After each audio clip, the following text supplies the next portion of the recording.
Hey guys, Mad Scientist here, and today I am playing Lynne. It's a free Steam game, and so there is a bit of story behind it. So I'm not gonna bother explaining that now. I'm just gonna hop right in. But apparently, it's like an hour or 2 hour game, so I'm gonna play it fully through in one sitting, so I get the full story. When I regain consciousness, I realize I'm in a public bathroom.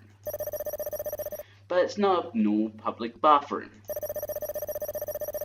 The bathroom seems to extend outwards, forever, indefinitely, like an optical illusion.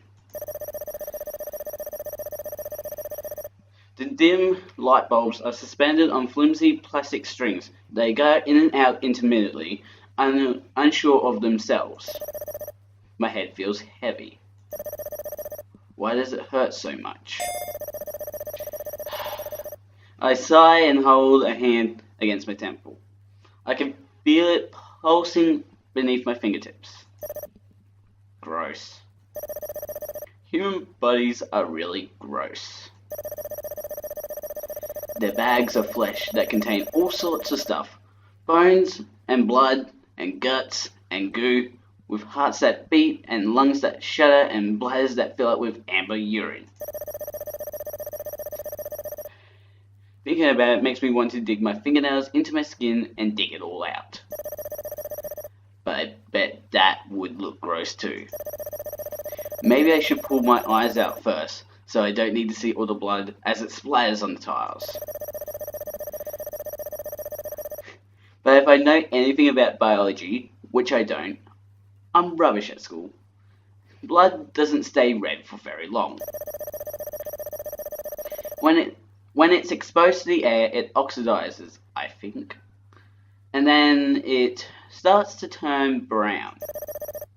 Then it turns black. I try to imagine what it would look like if this endless dingy bathroom was stained with my blood. I don't feel anything in particular. It doesn't feel good. It doesn't feel bad. Maybe that's because it hasn't happened yet. It's nothing more than a silly fantasy.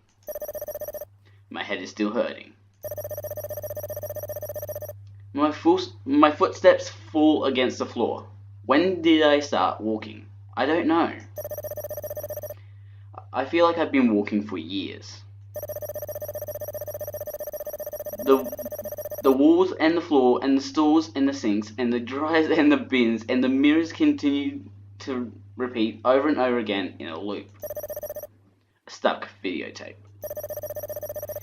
We still have some of Jazz's old videotapes from when she was a kid. It's mostly Disney stuff. Cinderella and Snow White. My parents aren't off too well, so we had to make do with old battered VCR long after DVD players became the norm.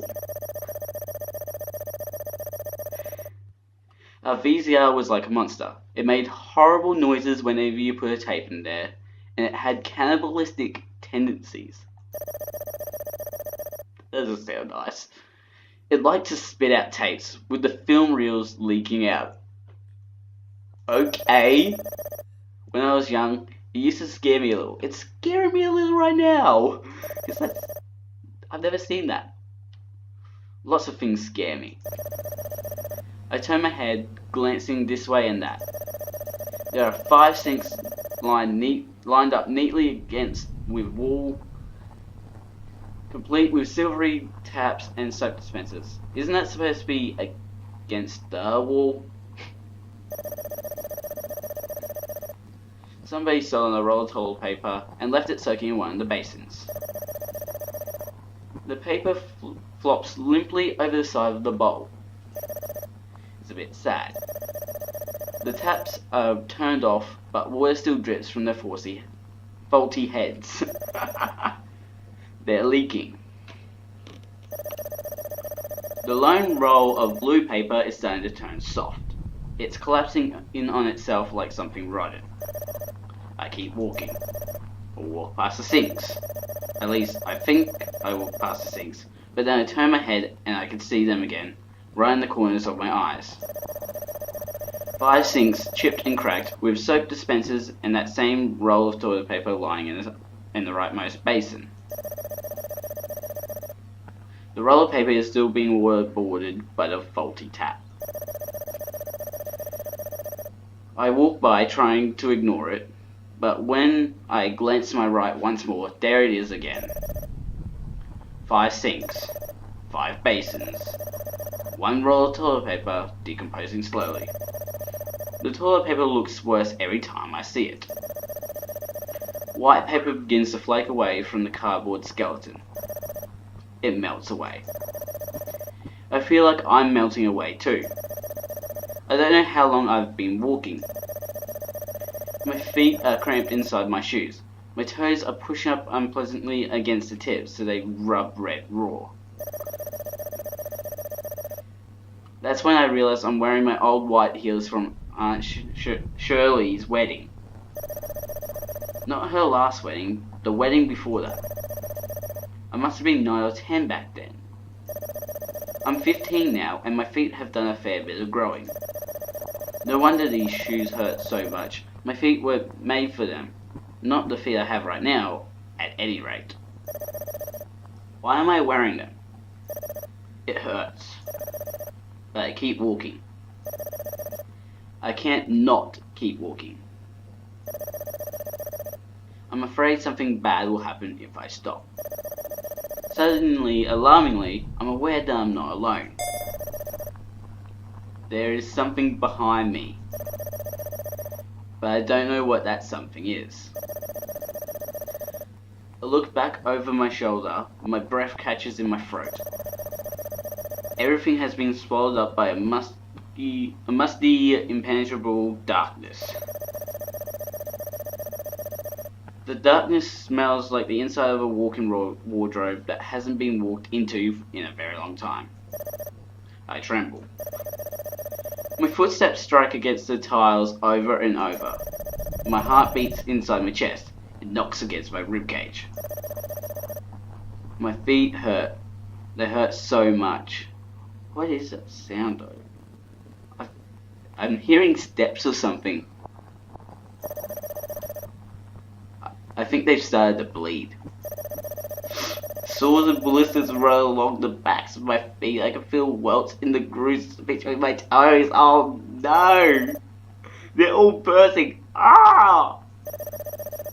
Give it time and my blood will turn burgundy, then dark red, then black. Aren't burgundy and dark red the same thing? Everything in here is the same. Oh, that grosses me out. Everything repeats over and over again. The light bulb, the stalls, the sinks, the taps, the toilet paper, the dryers, and the tiles, and the mirrors, and... the mirrors? There's something strange about the mirrors. But no, it isn't the mirrors. It's the girl inside them. What? My white shoes slosh when I come to a halt. Everything smells. It smells of mold and urine and my own bodily fluids. But the girl who looks back at me in the mirror, her fingers grip the rim of the sink so tightly the knuckles turn white. It isn't me. I stare. She stares back. Questions run through my head. Where am I? How did I get here? What is this place? I was me when I first started talking, I think, but the more I talked in these 2 small shoes, the less like me I became. I started to change. I just didn't realize it. Not until I saw myself in the mirrors. This girl... I reach forwards. My fingers brush the surface of a mirror. It's sticky, and it makes me feel sick. But my feet are sticky too, so it doesn't matter. Ugh. The girl looks at me. She has the same hair, the same eyes, the same nose, the same ears, the same lips. But she isn't me.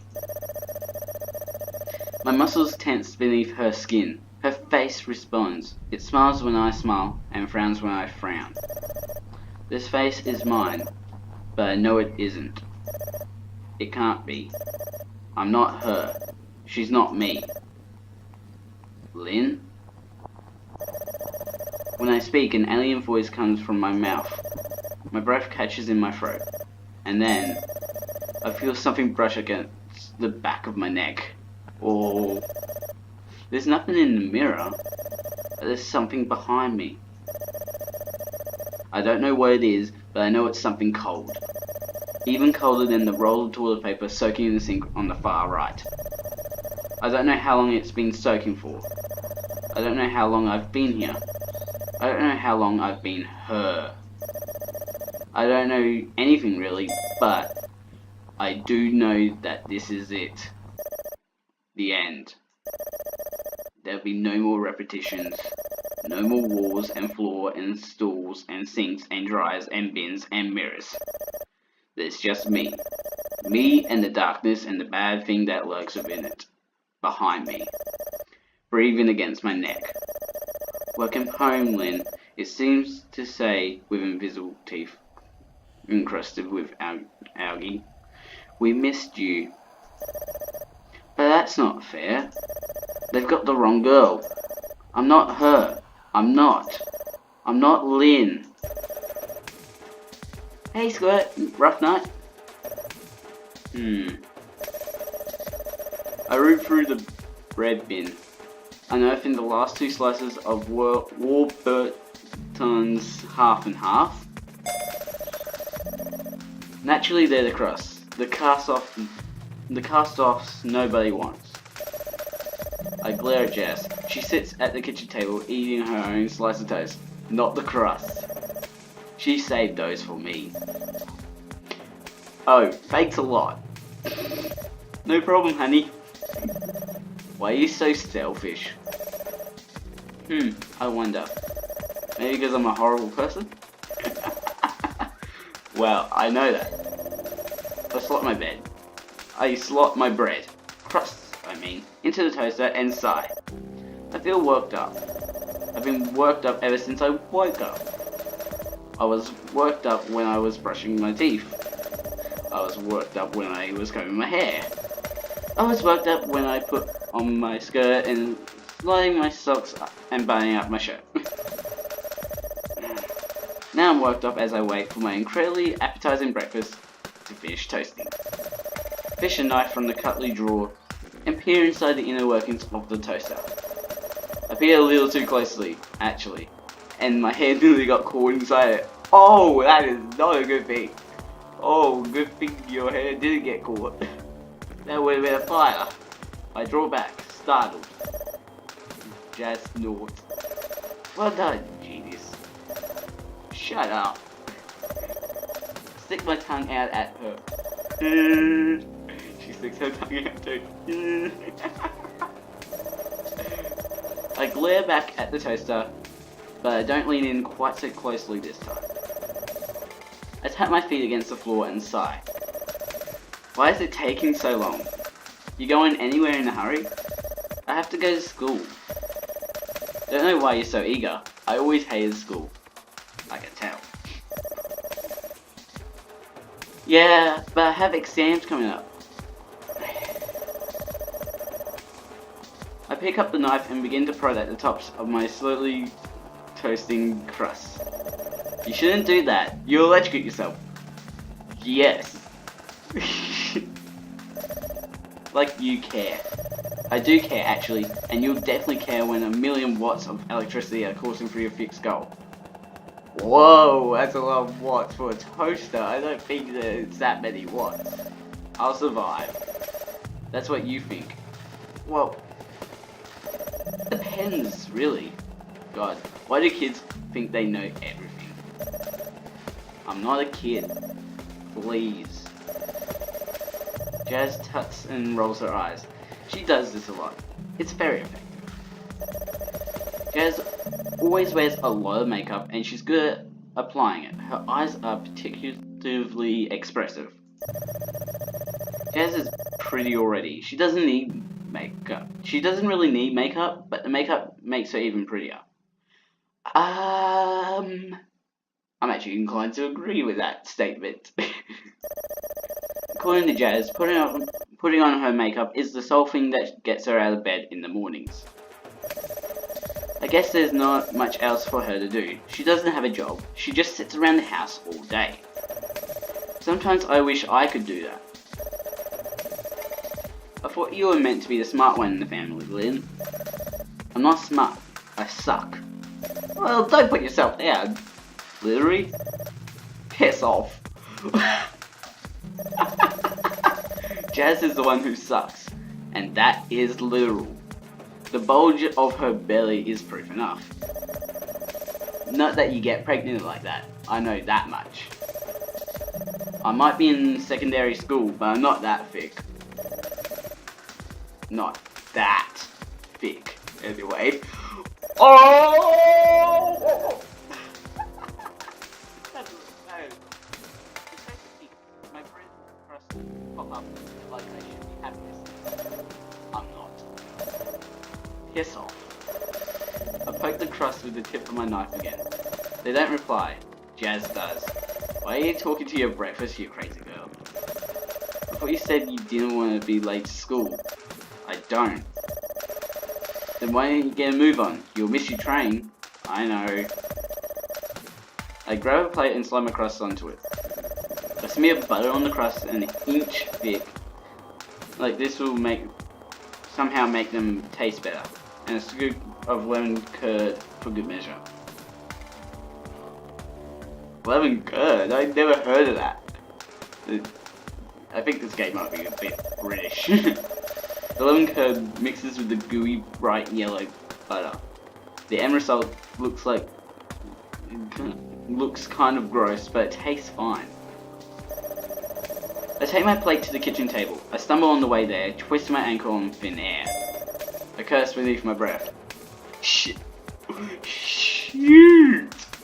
Oh, I'm trying not to swear.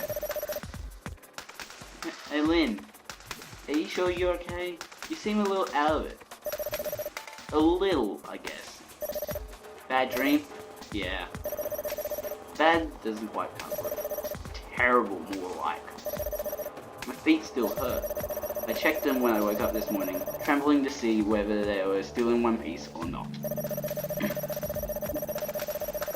I was afraid they'd be bloody stumped. The little bones all broken from being forced into shoes too small for me. They looked fine, but that was 10 minutes ago. What about now? My toes curled against the insides of my shoes. Jazz stares at me. Does she think I've gone totally mental? Maybe I have. You were tossing and turning like the girl from The Exorcist this morning, Lynne. You woke me up. So that explains why Jazz is up so early. She doesn't usually surface until gone noon.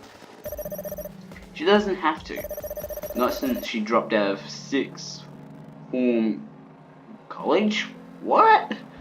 I don't get that. All she does is practice her makeup in front of her vanity mirror. Vanity mirror actually, since we share the same bedroom. Eat cereal and watch the Jeremy Kyle show. I stare at my crust. My crust stare back. Slathered in butter and lemon curd. My stomach churns. I'm sorry, Jazz. It's alright, I already had my revenge. The bread. Jazz coils a strand of hair about her finger. She looks smug. Oh my goodness.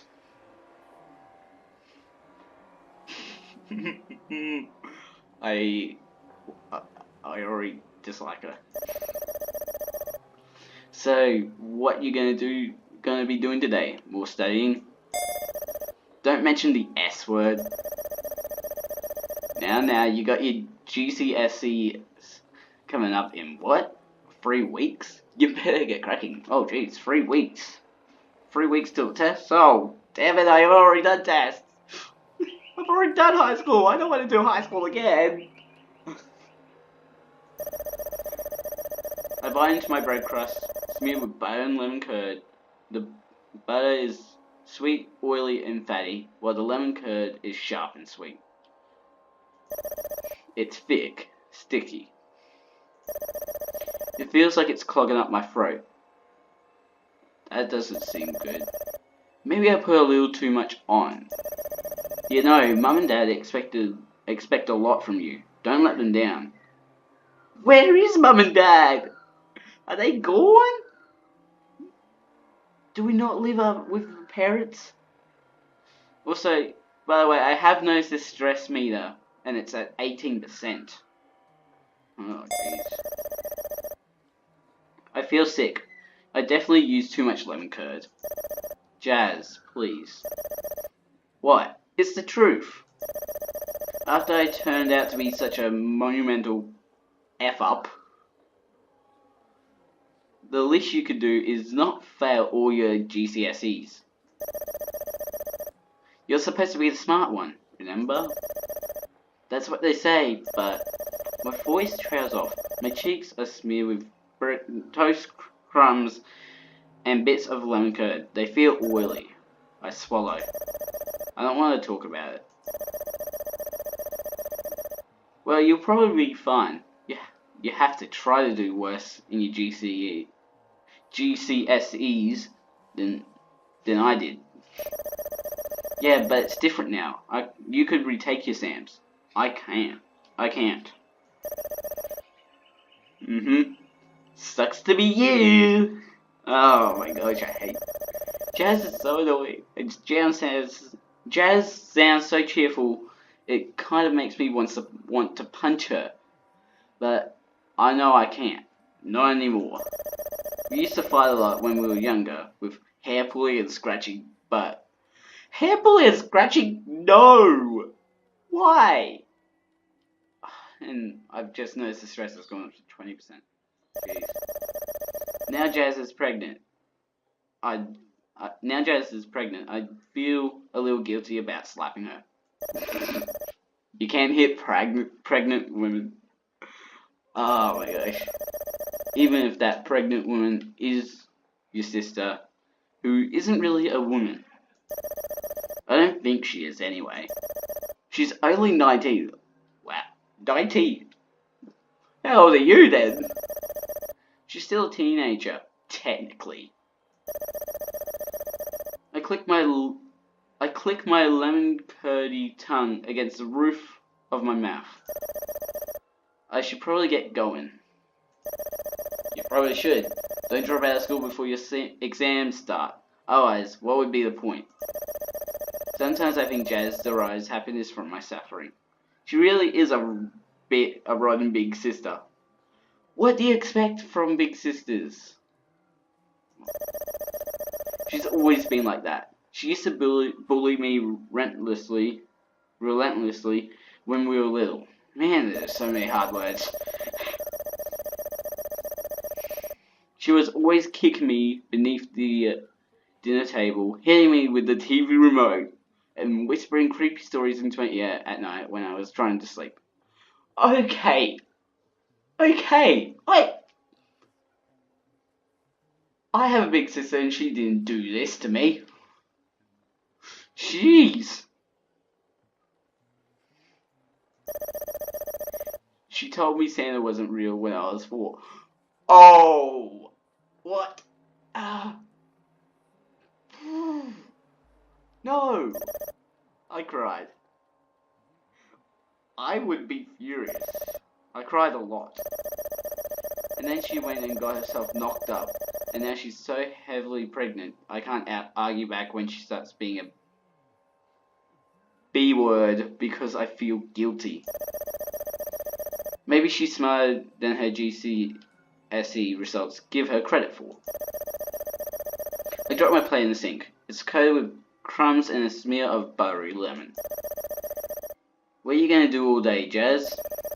Watch the Jeremy Kyle show, probably. Did you ever get sick of that? Nope.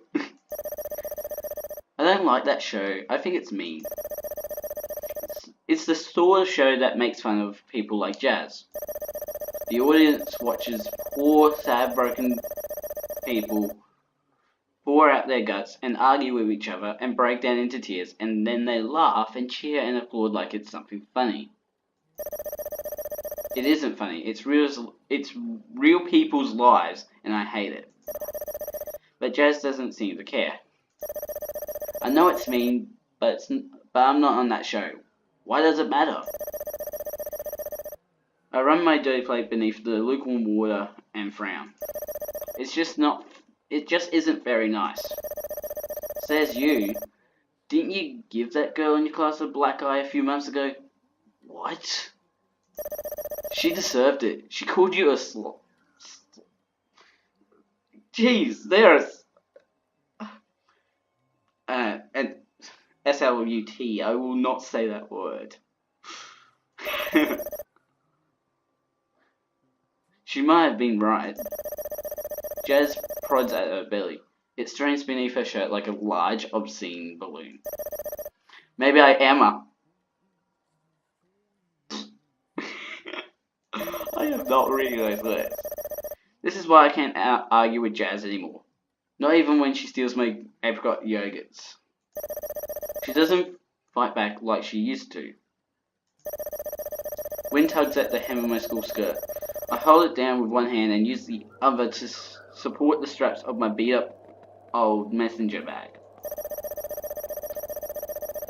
My bag's fallen apart and it doesn't close properly now, but I can't afford a new one. I'll have to bear with it, just like I have to bear with Jazz hand-me-down uniforms and these old scuffed trainers. At least they're not the same shoes I wore to Aunt Shirley's first wedding. I click my tongue against the roof of my mouth. Why am I still thinking about that dream?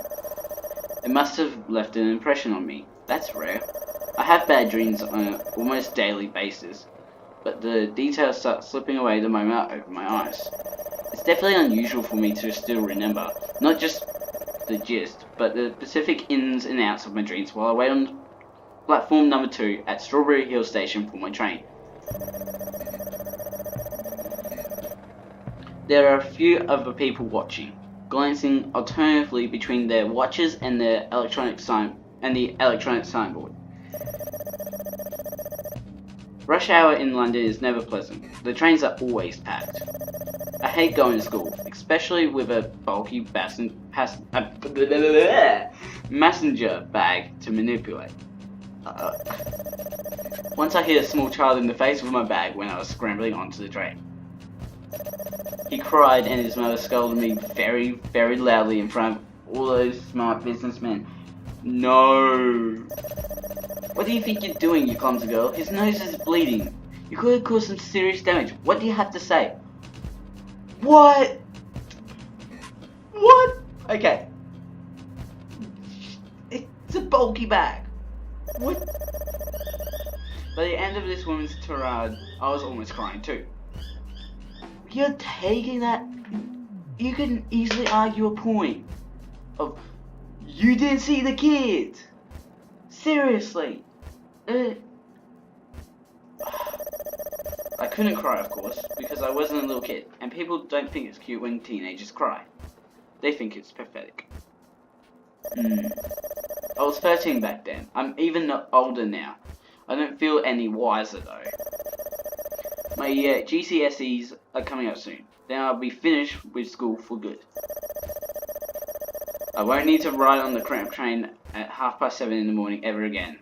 Unless I decide to go to college like Jazz did. I don't think I'd go to the same college as Jazz though, because she was studying health and beauty. That's a vocational subject. I think Jazz is pretty good at health and beauty, especially the beauty part. Yeah, we already covered this, Lynne. She knows all about getting your nails trimmed and how to curl people's hair, but Dad wasn't very happy about it. He kept banging on, saying she was wasting her life. Well, she's wasting her life even more. Wasting her education. Well, she's doing that even better now. We've given you so many opportunities and you're just flinging them back in our faces. Why can't you be more like your sister? I don't know how anybody would want to be like me. I don't want to be like me. But at the same time, I glance to the right. I half expect to see a glint of metal taps in my peripheral vision, complete with basins, but I don't. Instead I see a girl around my age, but not quite my age. I know her. We're in the same form group. We've been in the same form group ever since I started at Grey Court School. What is a form group? She's a girl who looks a lot like me with straight black hair and brown eyes. But there's more to it than that. It's the arrangement of the features of on her face, and the shape of them, too. Her eyes, her nose, her ears, her lips.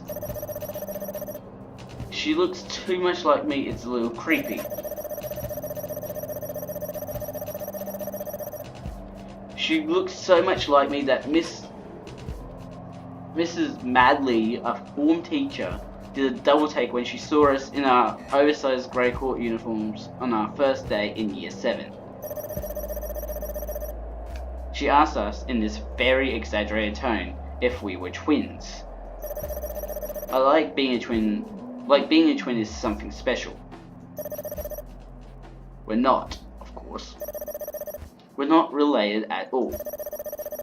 Well, we're probably related in some way if you go back far enough, but the blood ties between us are so weak that there'd be 99.99999 percent water.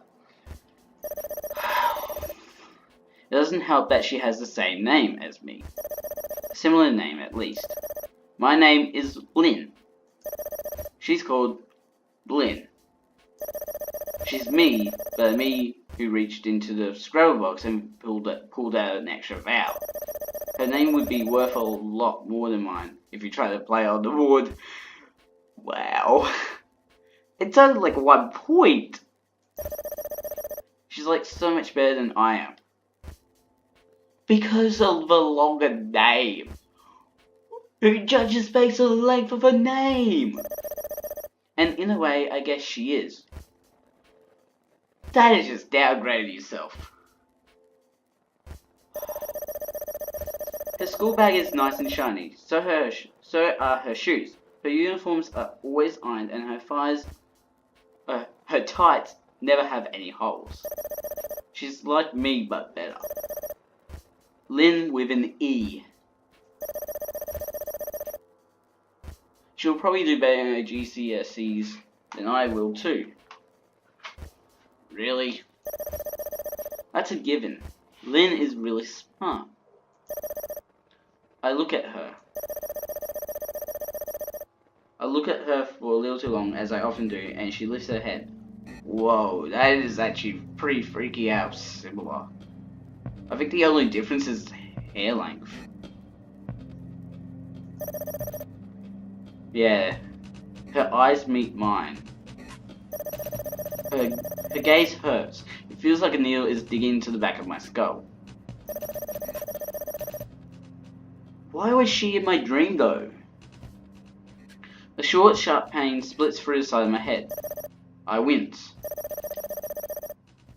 I know this is going to sound petty, but I really, really hate that girl. Yeah, well, in your dream, the girl that you saw in the mirror was her! What?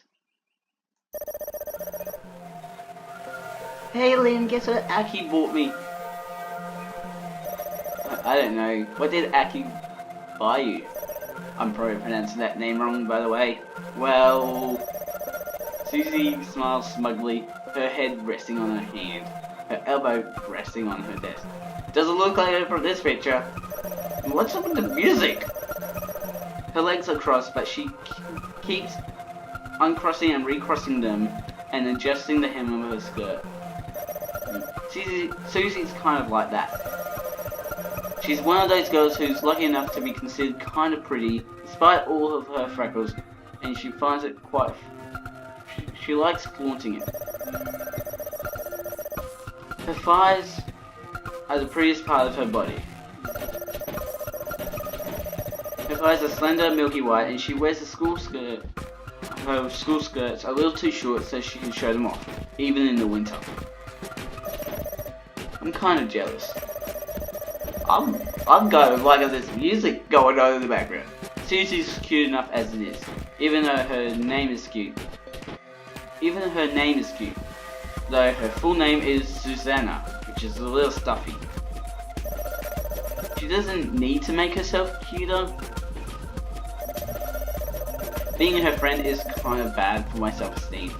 She had way more boyfriends than I had. It's not fair. Not that it's hard to have more boyfriends than me. I haven't had any. That's not much of a competition, isn't it? Well, there are some pretty famous people out there that haven't been in a relationship until like way after high school. And like even some YouTubers I know, like I don't want to make claims.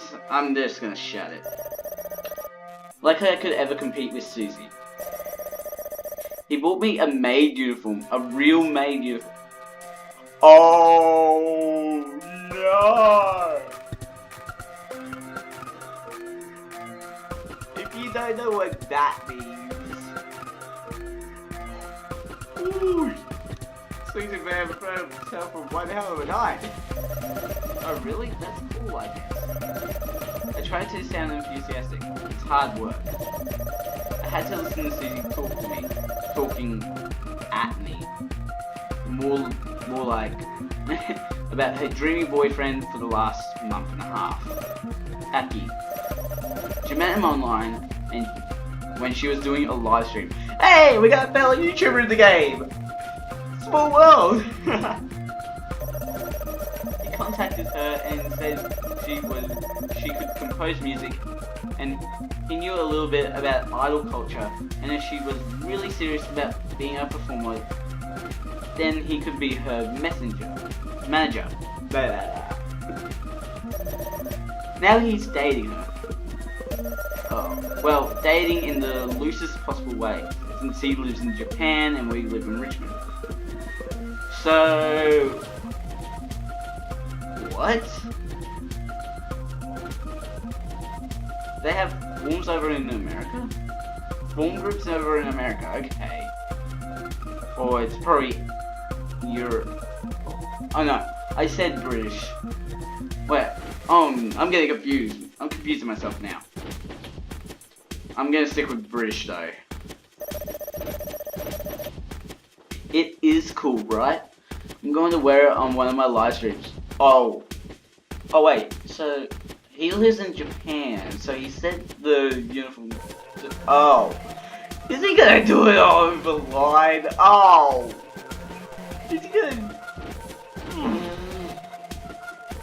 gonna do the solo theme while watching her live stream? No! Susie, no! Oh! Neat. Yeah, I picked the outfit out myself. Wait, what?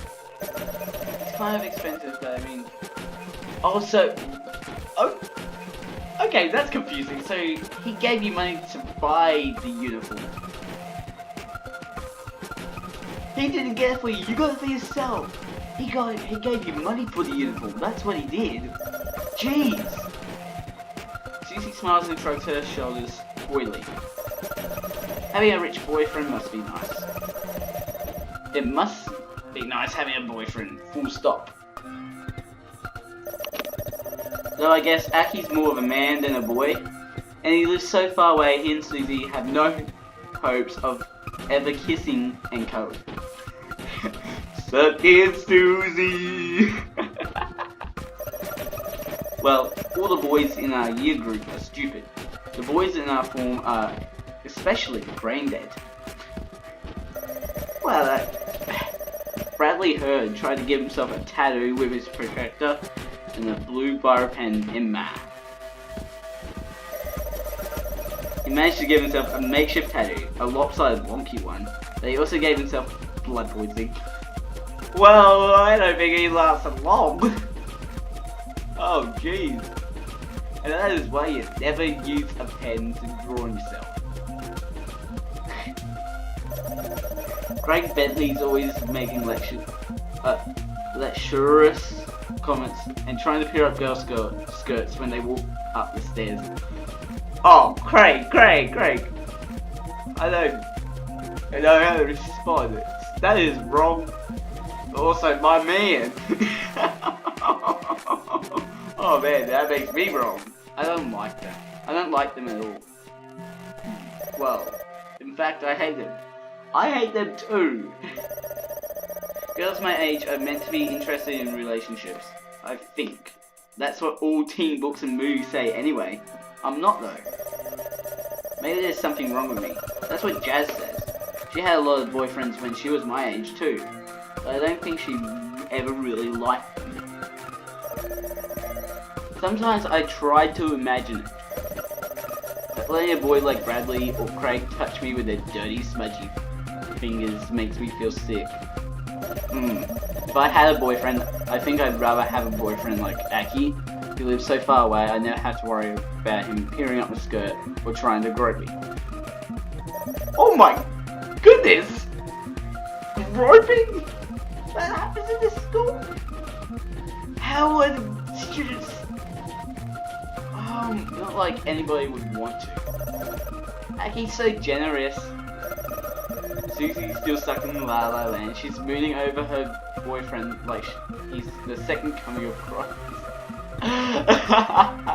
Wow. Like fun of Jesus, huh? I can ask him to buy me anything, you know. Literally anything. He just jumps at the chance. It's like some huge honor. Wow. Okay. Asian guys are so eager to please. I think it sounds weird. Oh, Lynne. Susie does. She looks sympathetic. Bleh. Why am I messing up so many words? Sorry guys. I'm doing the best I can. You'll understand when you start dating. Stupid boys like Bradley and Craig are rude and mean and make gross comments. But real men know how to treat their girlfriends right.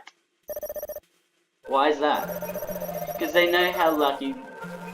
Because they know they're lucky to have us. I mean, look at it this way. I'm a cute young girl. I'm in the prime of my youth. He's meanwhile in his 30s.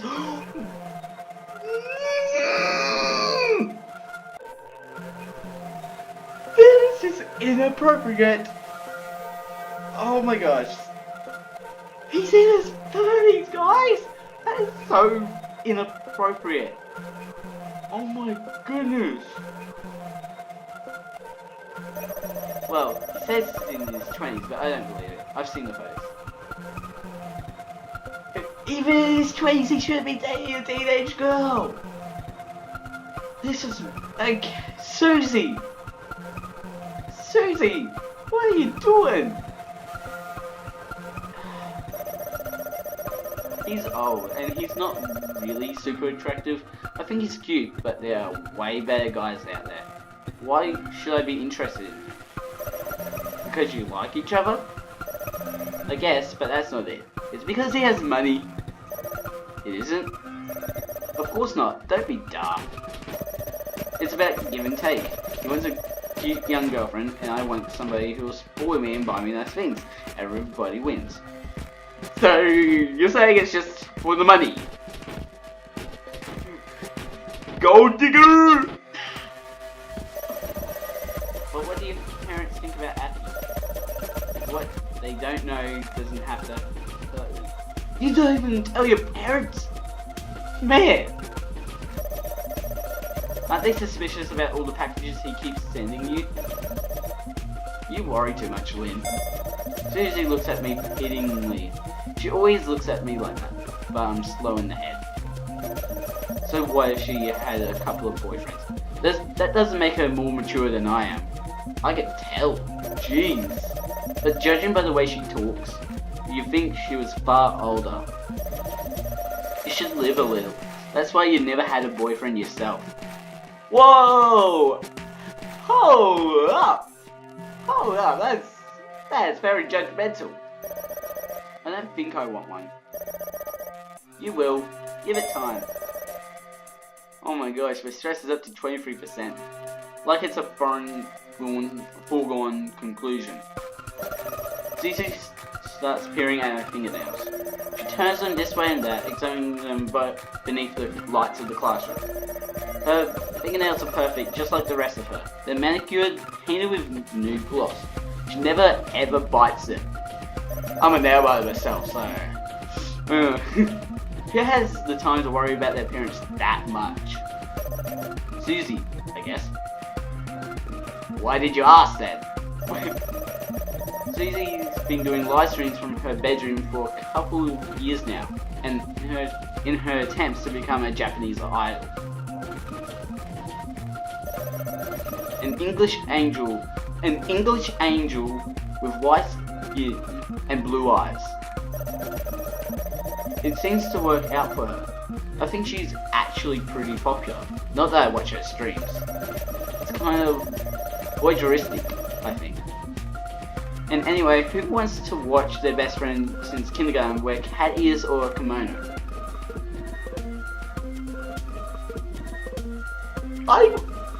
Cat ears I would complain about. But the kimono? Okay, the kimono thing probably takes it a bit further than it should. Except, Japan is crazy and all! I guess she has a new costume in her repertoire now, courtesy of her boyfriend slash manager. Good for Susie. At least she's happy. She looks happy anyway. And isn't that basically the same thing? Dad and Jess are arguing again. I don't think it's Jazz's fault. She probably didn't want to argue, at least of all with Dad. Jazz used to be a bully to me a lot when we were little, but I don't think she's a nasty person. Not really. Even if she is, she certainly wouldn't try to pick a fight with her dad.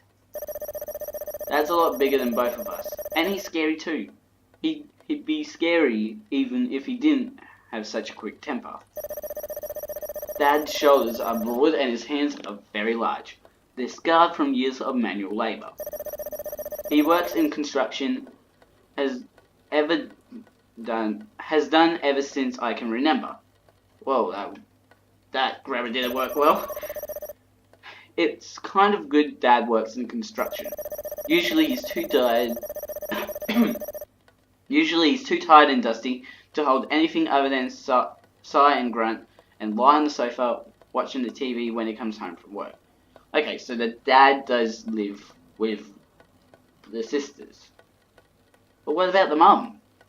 But that's just most of the time. Not all the time. Just still a period of time. Sometimes he comes home in really foul moods. His hands cracked and muddy, the palms bleeding, and then he starts shouting. Oh, no. Abusive parents. He never starts shouting right away, though. Sorry, guys. So much talking in this. He's always quiet at first, like a volcano, before it erupts. That makes it even scarier. Dad isn't a bad person. He doesn't mean to lose his temper. I don't think he wants to shout at Mum, or insult Jazz, or make me cry. He does it because he's stuck in an exhausting job that he doesn't like, but he never went to college, so he can't get anything better. According to Dad, the job market in the pooper right now. His words, not mine. And there's no way he can hope of getting anything halfway decent. That's why he keeps telling me I should study. I have to do well. I have to succeed. I have to make him proud. I think that's what he means. What he really means is, don't end up like me. That's why he got so angry at Jazz when she broke the news about her pregnancy. Maybe he thought it was some kind of failure on his part. Or maybe he thought he had done everything he could for us and Jazz was throwing his efforts back at his face. He argued with Jazz on an almost daily basis since then. Jazz isn't meek like me, and she doesn't get scared easily, so she always argues back. Dad started to have a go at Jazz as soon as he got home today, and then she tried to defend herself, and things got even worse from there. Mum asked Dad to stop, but he just shoved her away. What is going on? I'm starting to understand why it's got the tag of psychological horror.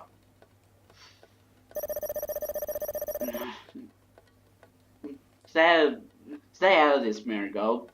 It has nothing to do with you. Mum tried to say it did have something to do with her because Jazz is her daughter, and then Dad gave her this look and Mum hid herself away in the kitchen. Whoa! Okay. That is got a control issue.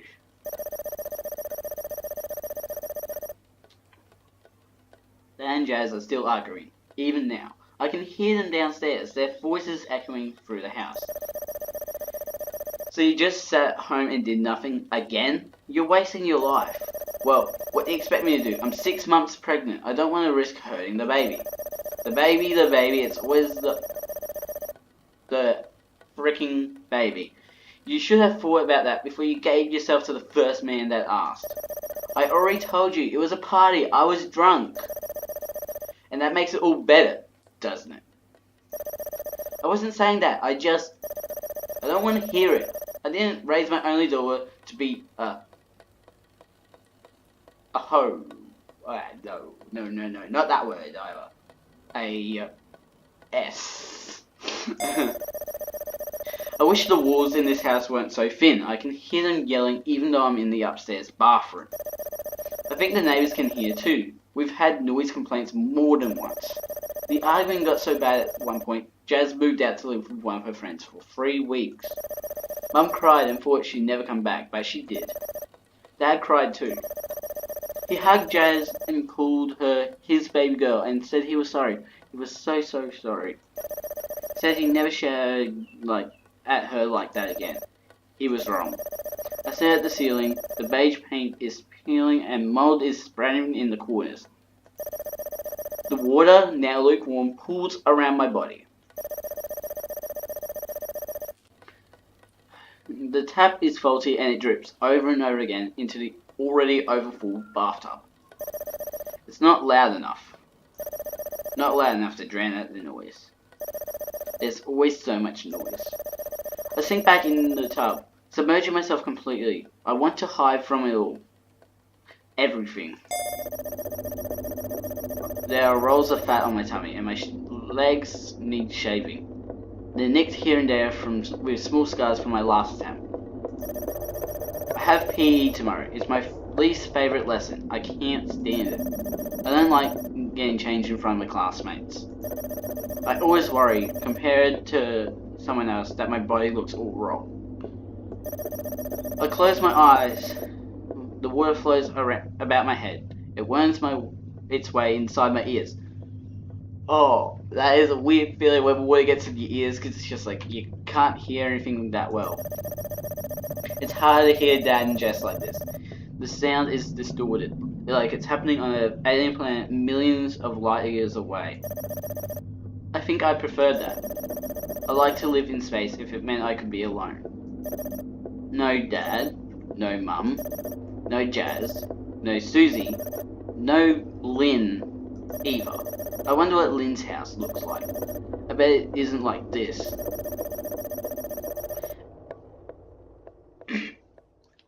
So the stress at the moment is at 28%.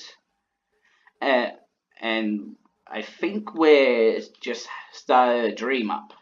And next we have number 86, Miss Harper. Will you please step onto the stage?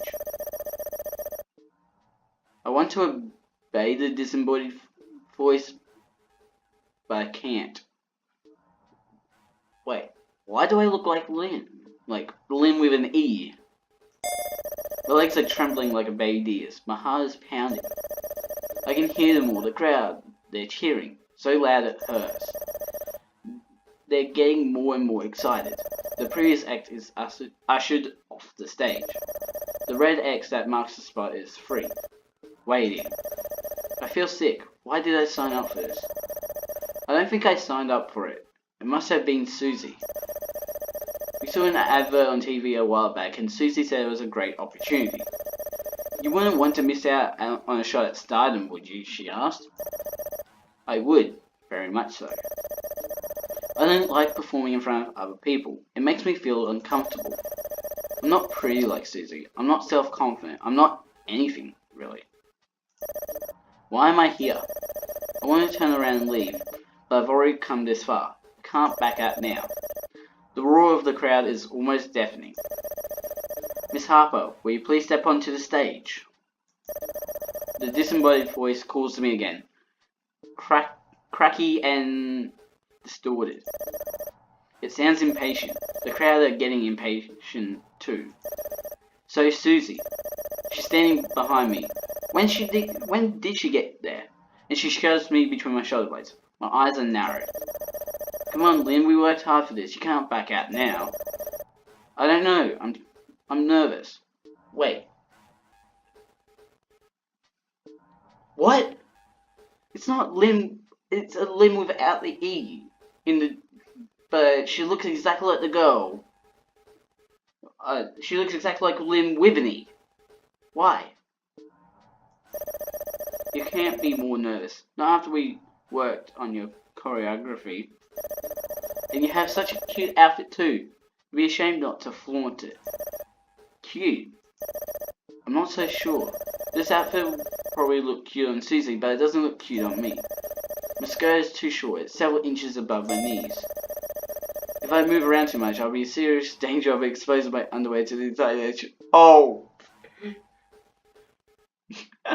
I'm sorry, I shouldn't laugh at that. But, I literally think of the intro to Pitch Perfect 2 with Fat Amy. Jeez. Oh, and how her outfit tears in the most inconvenient spots. What was I thinking? I never think. The longer I stand here in the wings, paralyzed with fear, the harder and harder it gets me to think, until I start to unthink. Everything I might have thought is slipping out of my skull, like somebody drilled a hole in my head. Susie, please, I can't. You have to. Aki composed this song especially for you. Aki? I glance over Susie's shoulder. Aki's there, because of course he is. He was always there. He came to see me, because he composed a song for me and now I have to dance to it. He's in his 30s, but he doesn't look that old though. When I squint I can see small lines under his eyes. His teeth are a little yellow too, and there are some blemishes across his skin. I can't imagine Susie dating somebody like this, but he's so rich. So... And your mother made the costume, you can't let her down. That's right, I made it just for you, darling. Mum? Don't look so surprised, dear. I wanted to come and cheer you on. That's right, you can do it, Lynne. And Jazz? Jazz is here too? Why wouldn't Jazz be here? If Aki's here, who I'm sure I've never met before, it makes sense Jazz would be here too. I'm not sure about Dad, but maybe he was so ashamed at the thought of his favourite daughter making a fool out of herself on national television that he couldn't bear to show up. I don't think I blame him. Miss Harper, if you are there, will you please come onto the stage?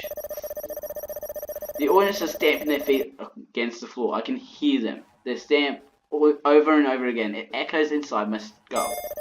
My heart pounds harder and harder. You can do it, Lynne. Don't back down. You're meant to be the smart one.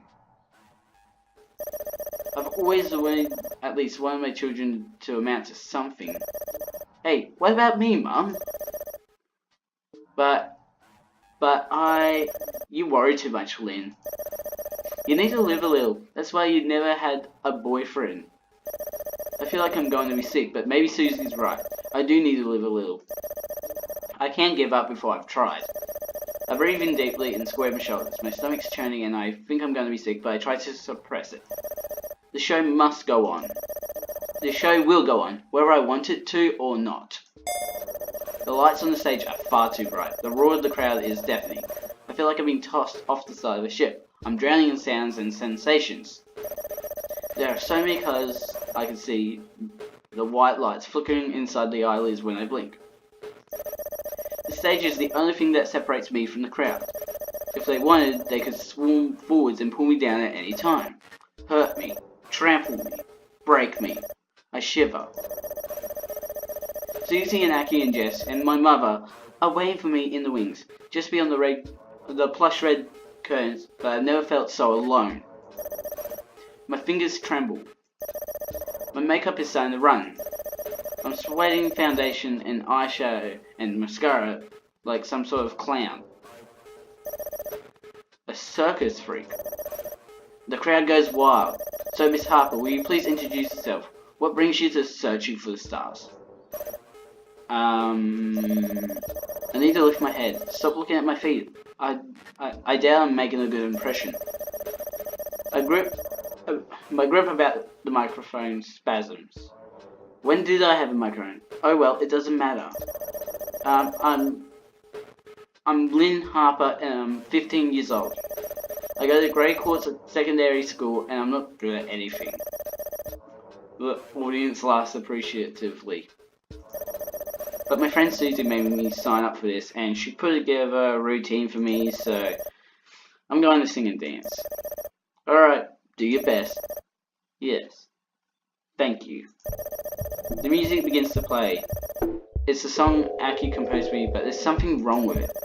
It's muffled and distorted, like it's playing from the bottom of the ocean. Oh. Thousands of beady, unblinking eyes are trained on me. They all want to see me fail. The stress is up to 40% already, guys. Maybe this is what I deserve. I watch Britain's Got Talent and the X Factor in the living room with Jazz sometimes, and whenever they're on, and we snicker obligingly at the terrible acts. The old women with false teeth who can't sing. The stunt artists who trip and fall over their own feet. The comedians who can't get a single smile, yet alone a laugh. It's just a public exercise in meanness, really. It's a way to mock and belittle those who dare to think that they have talent. But I don't think that. I know I don't have any talent. I'm just Lynne. Plain Lynne. I don't even have an extra E at the end of my name. And speaking of which... there's a girl in the audience. I recognize her. She's sitting between two dark and shadowy figures without eyes or noses or ears or mouths. Now why does she have my hairstyle? Wait. Okay, I'm getting confused here. We have the two hairstyles between the two characters. That's all that's really happening, but it's confusing because it's like she has it, and then I have it, and then she has it, and we're going back and forth on that.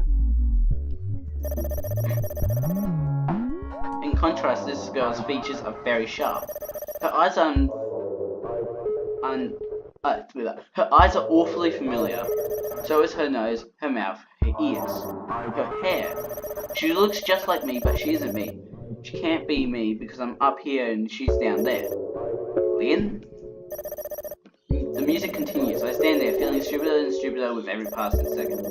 I sweat makeup. Animal fat rolls off my skin in goblets.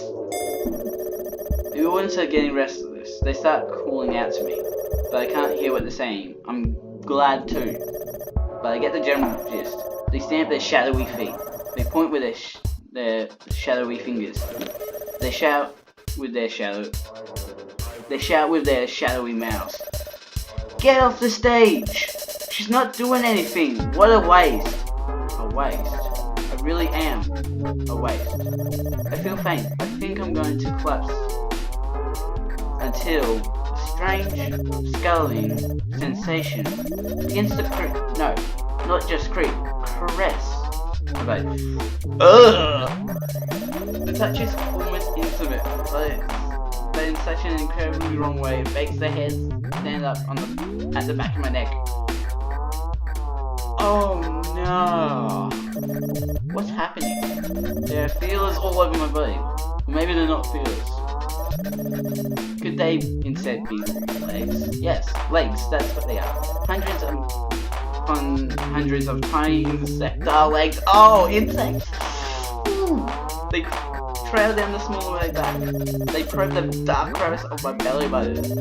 They squirm against the inside of my thighs. They're everywhere, all of them, horrible, horrible monsters. My body is crawling with dozens of millipedes. Where did they come from? I don't know. I don't know if I'll ever find out. The audience are laughing. The sound threatens to burst my eardrums. I have very narrow ear canals. Mum said it was a medical condition. It runs in the family. I can't deal with all this. These disgusting, filthy, horrible creatures. I try to bat them away, brush them off. I feel a few millipedes fall from my thighs. They land upside down on the wooden stage, their legs squirm pathetically in the air. Hundreds upon hundreds of legs. I step on them. They burst, leaking black insect fluid all over the wooden stage. The audience laughs harder. They're pounding their feet against the floor. The stage seems to shake. Why are they enjoying this so much? What did I do wrong? No matter how many millipedes I shake off my body, yet more spawn to replace them. They're endless. They continue to wriggle and writhe, covering every inch of my body. Between my toes, against my armpits, even inside my mouth. Oh! I choke, gag, thousands of tiny legs, even thinner than pipe cleaners, trying to prise my lips open.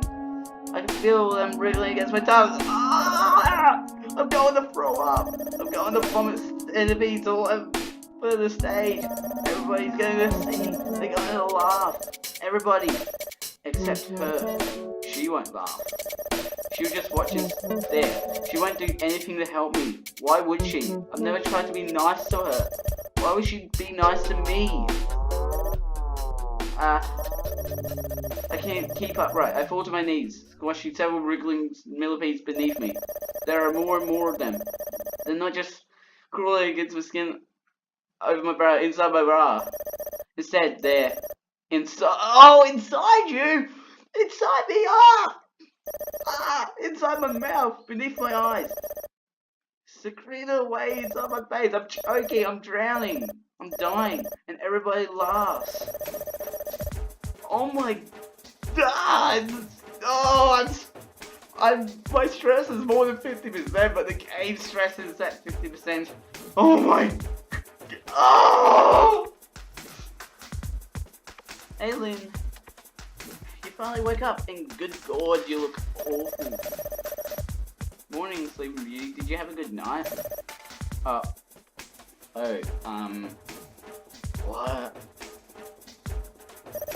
I blink. I think I might be staring. There's somebody in the kitchen that I didn't expect to see this sleeping Monday morning. Jazz being awake is unusual enough, but it's the person sitting beside her that really makes me stare. It's a woman with dark skin and shockingly pink hair. Her face is comprised almost 50% metal. She has enough piercings to set up the security system in any airport across the world. I can't even count the number of piercings she has. There are probably most definitely more that I can't see. This woman is called Bon. Short for Bon. Bon? Oh, how do you pronounce that name? She's Jazz's older, kinda creepy friend. Bon hardly ever comes over. Dad doesn't like her. He thinks she's bad company. I'm not sure if I agree or not. Bon is pretty cool, but she's also rather scary. I think I last saw Von 4 months ago. She said she's become a Wiccan. She asked me if I wanted her to read my palm. Okay. I don't really believe in palm reading, but Von is very, very convincing, and I was a little afraid that if she saw the intimate end of my life in my hands, it might come true. Hey there, Von. I give her a shy little wave. Von laughs. I don't know if I want to impress her or try to hide from her. The two conflicting emotions war inside my head. That's probably why I'm clinging to the side of the kitchen floor like a lizard. It's bad enough that I just got out of bed, but I'm still wearing my pajamas. My hair is all musted up too. And what's new with you? Jazz is right. You don't look so hot. Oh, jeez. Oh, I can scroll. I can scroll backwards through the story? Oh, really? Oh, nothing really. Just bad dreams. Yeah, must have been pretty awful. You look like a zombie. Thank you. How's that a compliment? Or anything like that. Coming from a woman like Von, I think that might count as some sort of compliment? Maybe? Is it because of exams? I hear you have your GCSEs in a few weeks. It could be. It's a little stressful. Your stress level's at 50%, Lynne. I don't know. Gotta be hard. Gotta be hard being the smart one of the family. Oh, I'm not. Not really. You're smarter than me. Well, that's not exactly hard, isn't it? Hey, don't be a bee. Jazz tries to give Von a shove, but Von avoids her easily. Being quite heavily pregnant, with around something like a cannonball, Jazz can't really counter. All she can do is tut. Hey, and why aren't you at school, little miss? It's gone 9. It's study leave. Oh, I remember that. You always get study leave around the last month of year 11. Huh? Yeah. That takes me back. It's been so long I've almost forgot. I meant to stay home and study, I guess. That's why I'm in my pajamas. I don't need to get dressed yet. At least I didn't think I did. If I had known Von was coming over, I might have cleaned myself up a bit. Well, don't stay up too late. You'll get panda eyes. Despite being so scary looking, Von's actually pretty nice. She did let Jazz crash on her sofa for a few weeks after that whole debacle with Dad. Then again, Jazz did get knocked up at a party Von held at her house with all her weird goth friends, so maybe she felt responsible. Whatever. I don't really understand Jazz's relationship with Von, or how they became friends in the first place, but it's not my place to pry. All I know is Jazz and Von have been friends for almost 6 years. Von's 27, I think, so they must have met when Jazz was 13 and she was 21. That's a bit weird, but they've always gotten on pretty well. I don't think they're dating, but Jazz likes to make jokes. I'm pretty sure they're nothing more than jokes, but with Jazz it can be hard to tell. I glanced at the bread bin. The plastic bag of war buttons, half and half, is all but empty, but with only 2 slices remaining. Let me guess, the crusts. As I thought, they're the crusts. Thanks, Jazz. Thanks, Von. Well, it doesn't matter, I'm not hungry anyway. I sigh, closing the bread bin with a dull thud. Jazz blinks. Don't you want to eat anything? Nah, I'm fine. You'll get sick if you don't eat. You're already so tiny. I'll be alright. Memories of my dream still linger in the corner of my mind, but I'm afraid that if I put anything into my mouth, it'll suddenly transform into a squirming mass of spindly legs. Yeah, wouldn't you want to probably mention to your dreams to someone and how you can remember them really well. I still feel sick. I need to get out of here. The kitchen is stifling. I'm actually going to see Susie. Are you going to stay together? Something like that. Alright, whatever. Jess gives me a lazy wave, her free hand resting against the bulge of her belly. She always seems to have one hand pressed against her belly nowadays.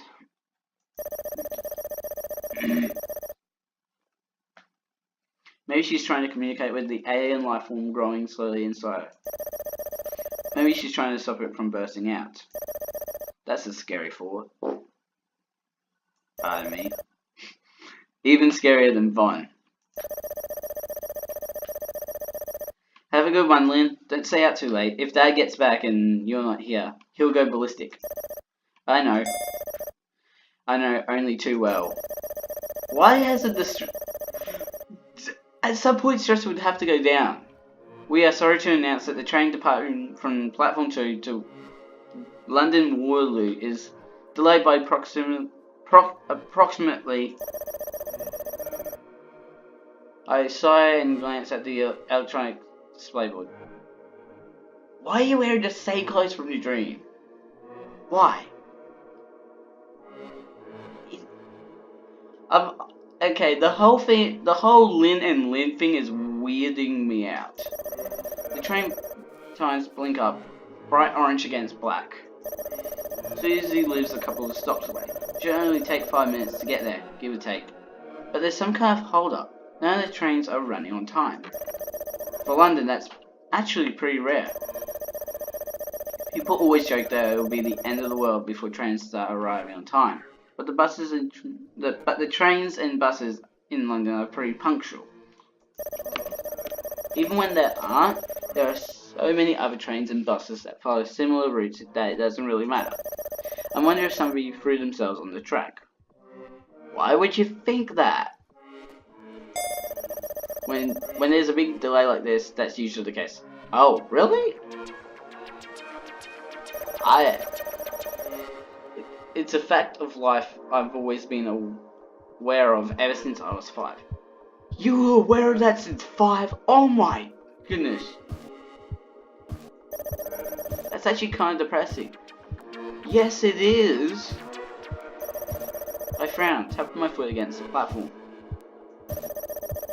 A bag of chipsticks rolls past me. They bounce in the breeze. The packaging glimmers in the sun. Is that supposed to be like the British form of a Dust Devil or whatever it's called? The bushes that you see in the West. There are enough bins around. Why do people litter? Are they really that compelled to cause petty crimes? Oh well, it's not got anything to do with me. I glance up and down the platform again. It's a lot quieter than it usually is. I managed to miss rush hour. The businessmen I'm so used to already at work. There are just a handful of stragglers like me, mostly dressed in casual clothes. Most of the pedestrians milling about, glancing at the train times, seem to be around my age. They're probably in year 11 too. We're all on study leave until the beginning of June. And speaking of people my age, I see a girl. A very familiar girl. This is weird. So, you just happen to be wearing clothes now that match up perfectly with what was worn in the dream. A girl who looks a lot like me, but at the same time decidedly isn't.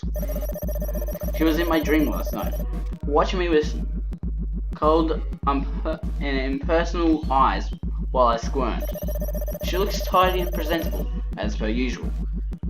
Her black hair is neat and straight. She's wearing casual clothes, but she manages to make them look sophisticated, like a model in a fashion magazine. I wonder how expensive her clothes are. They probably cost much more than mine. Lynne catches me staring and blinks. She looks at me, tilting her head to one side. Is she going to come over? Does she want to say hello? I hope she doesn't. I'd rather swallow a sewing needle than speak to her. Oh! Why a sewing needle? I never talk to Lynne in school. I certainly don't want to talk to her outside of it. Why is she at the same train station at this time anyway? She doesn't have any friends to visit. Well, that's what you think.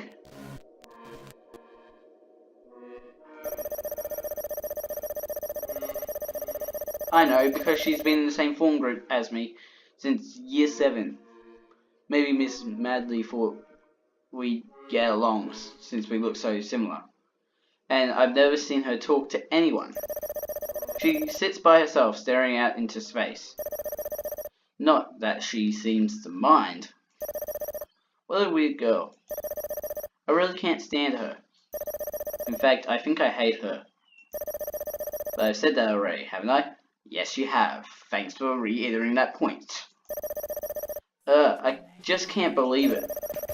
Let me guess. You broke up with your, Let me guess. You broke up with Aki?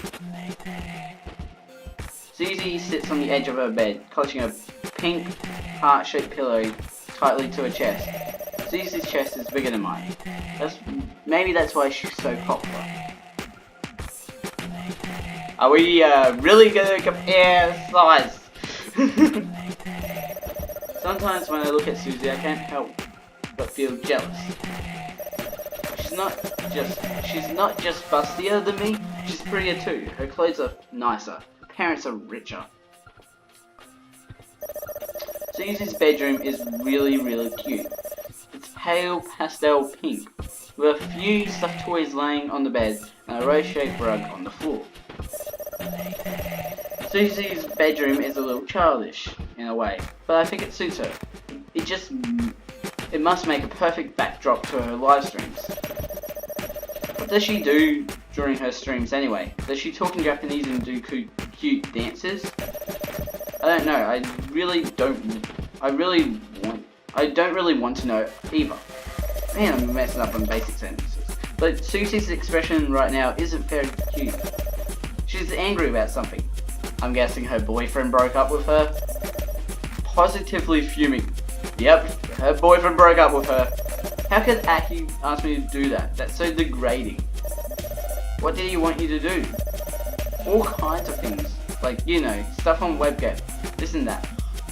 What did I say, Susie? Oh my goodness. I knew this exact thing was gonna happen. Oh, he's a pervert. Susie grips the pillow even tighter. Ugh. I don't know how much online relationships or offline relationships for that matter. So my advice right now might not be that useful, but you're not even old enough, right? Like that matters. Get with the times, Lynne.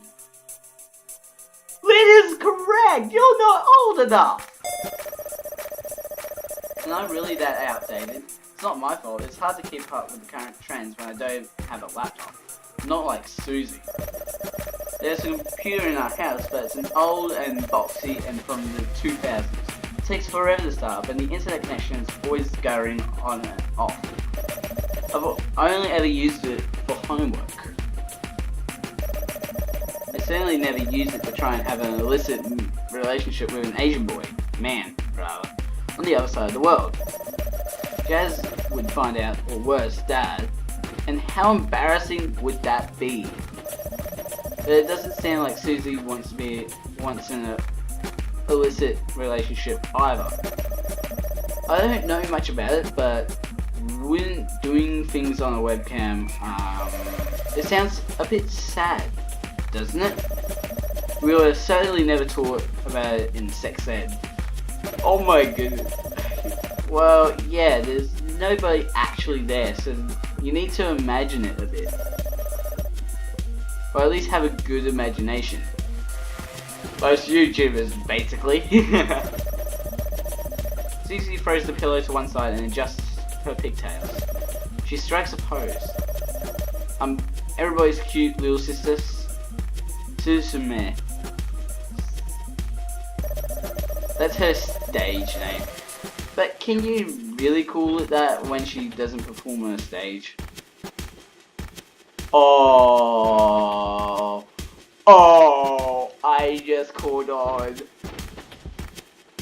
She's gonna be forced to do something in front of the webcam. That's why she's wearing the same clothes. That's why Lynne and he was wearing the same clothes. That's why Susie was there. And her stage is her bedroom. I clap politely all the same. I don't know why. I feel obliged.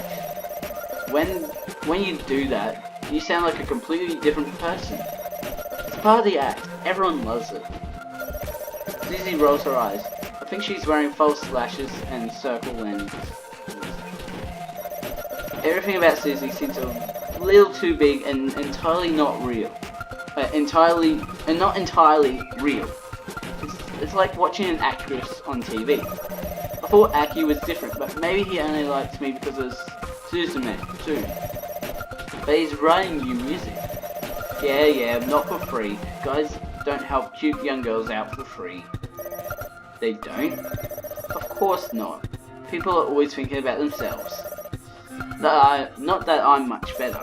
I mean, I'm using him too. Susie sighs. There are strings attached. You mean you have to do this and that? Yeah, this and that. Susie lies down on her bed and stares up at the ceiling. She must be mussing up her pigtails, but she doesn't seem to care. The cute little sister Suzume is gone. Now it's just Susie. It was always just Susie. I don't mind playing around with him that much, I guess. It can be kind of fun, and I like the attention, but I don't know. You can't go too far. Did he make you feel uncomfortable? Yeah, I mean, I'm on my period. Why you want to do, you know, intimate things? Oh. No. Susie makes little quotation marks with her fingers. I guess there's a limit to how much intimate moments can really be when you're separated by thousands of miles of ocean. When I'm bleeding profusely and my stomach hurts, I look down at my thighs. I start to blush. Did he want to see? Yeah, he always asks to see. I said I didn't want to, but he's always so insistent. And I was like, whatever. If it will make you shut up, I don't really care. But it's gross, you know. Susie pulls her face. I feel fine at the time, I think. I don't know. But it didn't really feel good, but whatever. He seems to be enjoying himself. I told myself it was fun so long as one of us did, but Susie bites her lower lip. It's very soft and shimmery. She must be wearing lip gloss. I don't know. When I woke up this morning, I felt kind of... I can't explain it. Dirty. Oh. She holds her pillow even closer to her chest. She's still staring up at the ceiling. Her hair fans out about the bed like a halo. I didn't want to do it, so why did I agree to it? Why did I let him push me around like that? I'm not a pushover. I'm good at sticking up for myself usually. So, I don't get it. He wasn't even here. It wasn't like he could make me do anything. There was nothing he could have done really. Maybe you felt like you had to? Why did you say that? Well, he is a lot older than you, and hasn't he been doing you all those favors? He bought you a lot of expensive clothes. Yeah, I guess. That's what I thought, maybe. I think. He did a lot for me, so... Susie shakes her head. That's dumb. I don't owe him anything. I don't think so either. Especially not when I'm on my period. No way. Guys are stupid, they don't understand how girls feel. Shouldn't he feel flattered I'm going out with him at all? Whatever. Susie suddenly gets to her feet. She throws her heart-shaped pillow at her bed. It hits the headboard with a dull thud and pulls limply against the pale pink mattress. Why is everything gonna be pink in her room? And yet she's wearing green. I didn't bring you here to talk about boring poo like this. Lynne, you're going to be my camerawoman for the day, alright? Alright? I've been practicing a dance lately, it's very popular. I should be able to rack up a decent amount of views on Nico Nico if I record it. And I want to do it outside too. Outside? Yeah, outside. You got a problem with that? Not really, but I've been Susie's camerawoman for the last few months, ever since she started to gain some serious traction online. It's a very lucrative business. Not. The music caught me off guard. Susie learns to dance, puts on a cute outfit, and then we go out into her back garden. Susie performs while I film her, trying to stop my hands shaking with an old Canon camera that used to belong to her dad and film her. Susie's dad goes bird watching sometimes. There's an abundance of old unused cameras lying around Susie's house. She makes good use of them, but I've never filmed Susie beyond the boundaries of her back garden. Are you sure this is fine?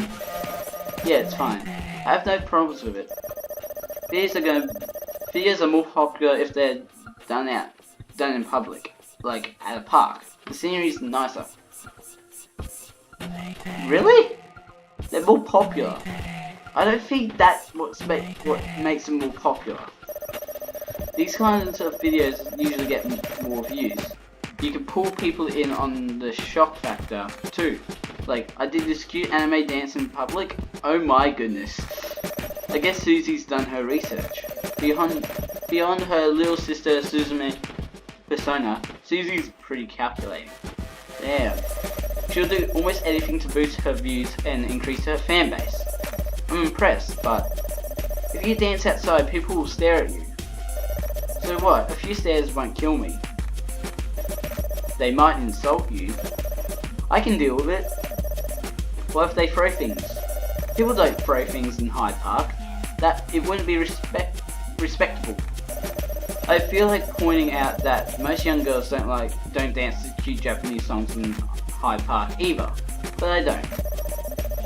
Instead I say my voice unpleasantly whiny, even to my own ears. Susie. Hey, don't you Susie me. You're not the one who has to dance. I am. They won't say anything mean to you. But you don't have to. I do. It'll be good for my career. I'm trying to make money out of this. It's not all fun and games, Lynne. I can deal with it. After talking to Aki yesterday, I've had it up to here. Susie gestures to her neck. With gross guys. If anybody's rude to me, I'll make them regret it. Whoa. I'm not sure how Susie will make them regret it exactly. She's taller than me, but she's not that tall. She's skinny. She's so skinny too. But Susie's quite fierce. So for a few moments, she had me convinced. She's dating a guy who's in his 30s. She must know what she's doing, right? Oh, I'm lying on my bed, not doing anything in particular, just staring at the ceiling. Whoa, that's the best ceiling I've ever seen. I should probably be studying, but I can't bring myself to look at my textbooks. The mere thought of cracking them open made me feel ill, so I don't look at them. I keep staring at the ceiling. I think about Susie. I think about Aki. I think about Jazz. I even think about Jazz's unborn baby. I wonder what she's going to call him. Jazz had a scan a while back. The doctor said her baby is going to be a boy. I asked Jazz if she was going to name her baby after Dad, and Jazz let out this colossal snort and rolled her eyes so far back into her skull I thought they'd fallen out. I didn't press the issue, but I decided to take that as a no. I house is cramped enough as it is. There are only 2 bedrooms. Mum and Dad in one, Jazz and I in the other. I've never had a room of my own. I envy Susie, who had such a nice big bedroom filled with things. She's an only child, and she doesn't have any brothers or sisters to worry about.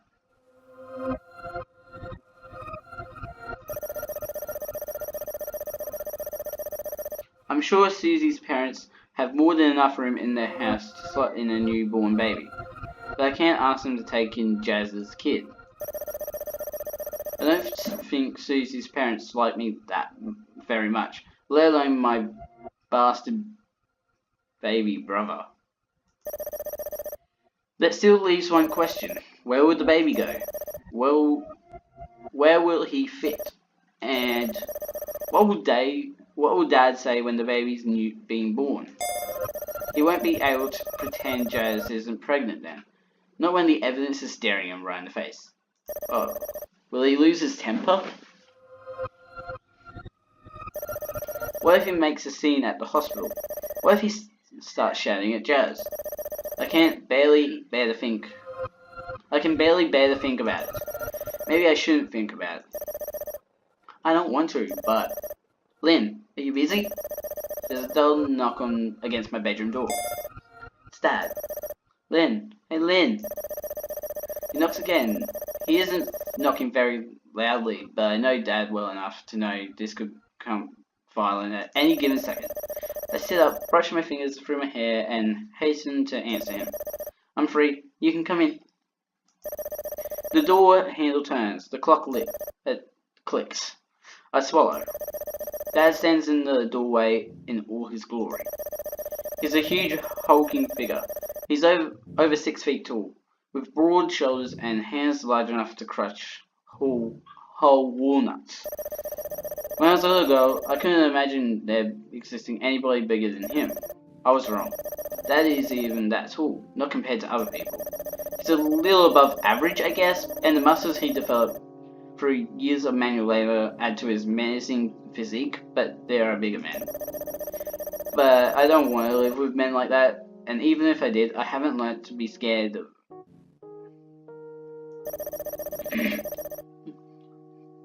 Not in the same way I've learnt to be scared of Dad. Hey Lynne! But Dad doesn't look very intimidating right now. He lingers in the doorway, his face strangely guilty, like he expects to get scolded. Can I come in? Sure. I scoot to one side on my bed, opening up a space for Dad to take a seat. He does so, but not before closing the door behind him. My fingers curl into fists against my better judgment. I wonder why. Self-defense? You're not cross with me, are you? I'm not cross. Why? You've been quiet lately, and you hardly ate anything at dinner. You hardly said anything at dinner. You hardly ate anything either. Oh. I didn't think he knows. I thought he was too busy listing all of Jazz's faults and flaws. Rude, ungrateful, careless, irresponsible, inconsiderate, prideful, the list goes on and on. I wasn't hungry. Are you sure? I think you've lost a bit of weight lately. Really? Your cheeks are hollowing out. You look like a little skeleton. See, that's what stress does to people though. Maybe it's true. I've suffered from nightmares as long as I can remember. They've been growing more and more pronounced lately. Yeah. The nightmare last night about the stage show and the insects was rather tame in comparison. Yeah, her stress is at 59%. That is a big percentage. How can I be expected to eat dinner after such awful dreams? I'm fine, really. I'm not hungry after, that's all.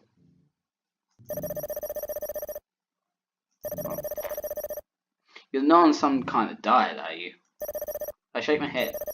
Good, I'm not a girl, but I know you're all into silly stuff like that. Jazz was the same at your age, but now... Dad grits his teeth together. For a few moments I worry he's going to explode, but then he exhales heavily and his posture relaxes. Oh, wow. I'm not important. That's not important. We're not talking about Jazz. Let's talk about you. There isn't much to talk about, really. Nonsense, you're my little girl. I really am little compared to Dad. I don't see how my littleness makes me more interesting, but I keep quiet. It's best to keep quiet around Dad. Your exams are coming up. Nervous? A bit. Well, it's normal to be nervous. I was nervous when I had my exams too. It's part of being a kid. He ruffles the top of my head with a big, calloused hand. It feels like I'm being mauled by a crab. You'll be fine though, Lynne. You've been studying, haven't you?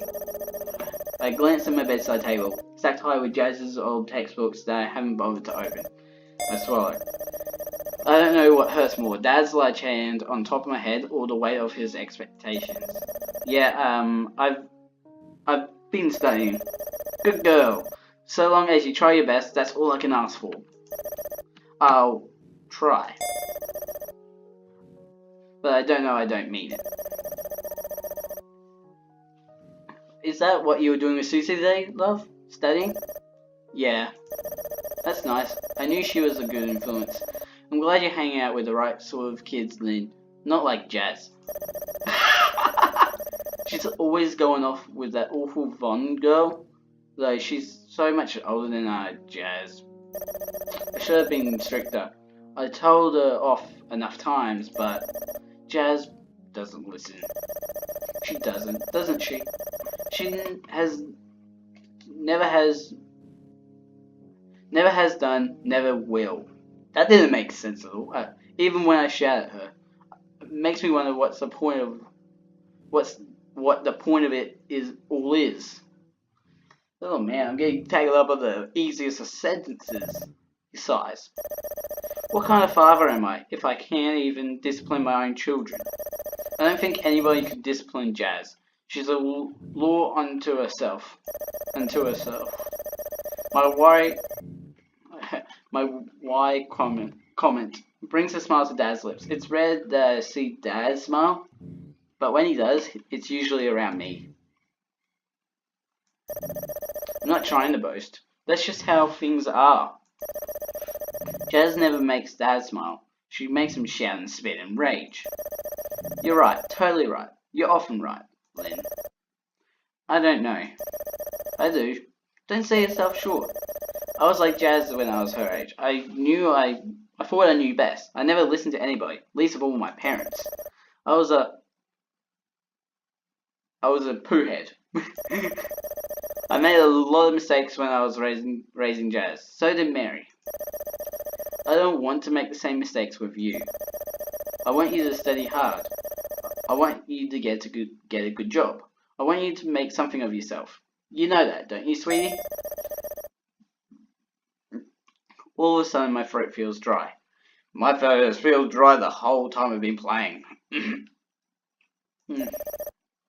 My head pulsates. Full of millipedes is my mind, my dear wife.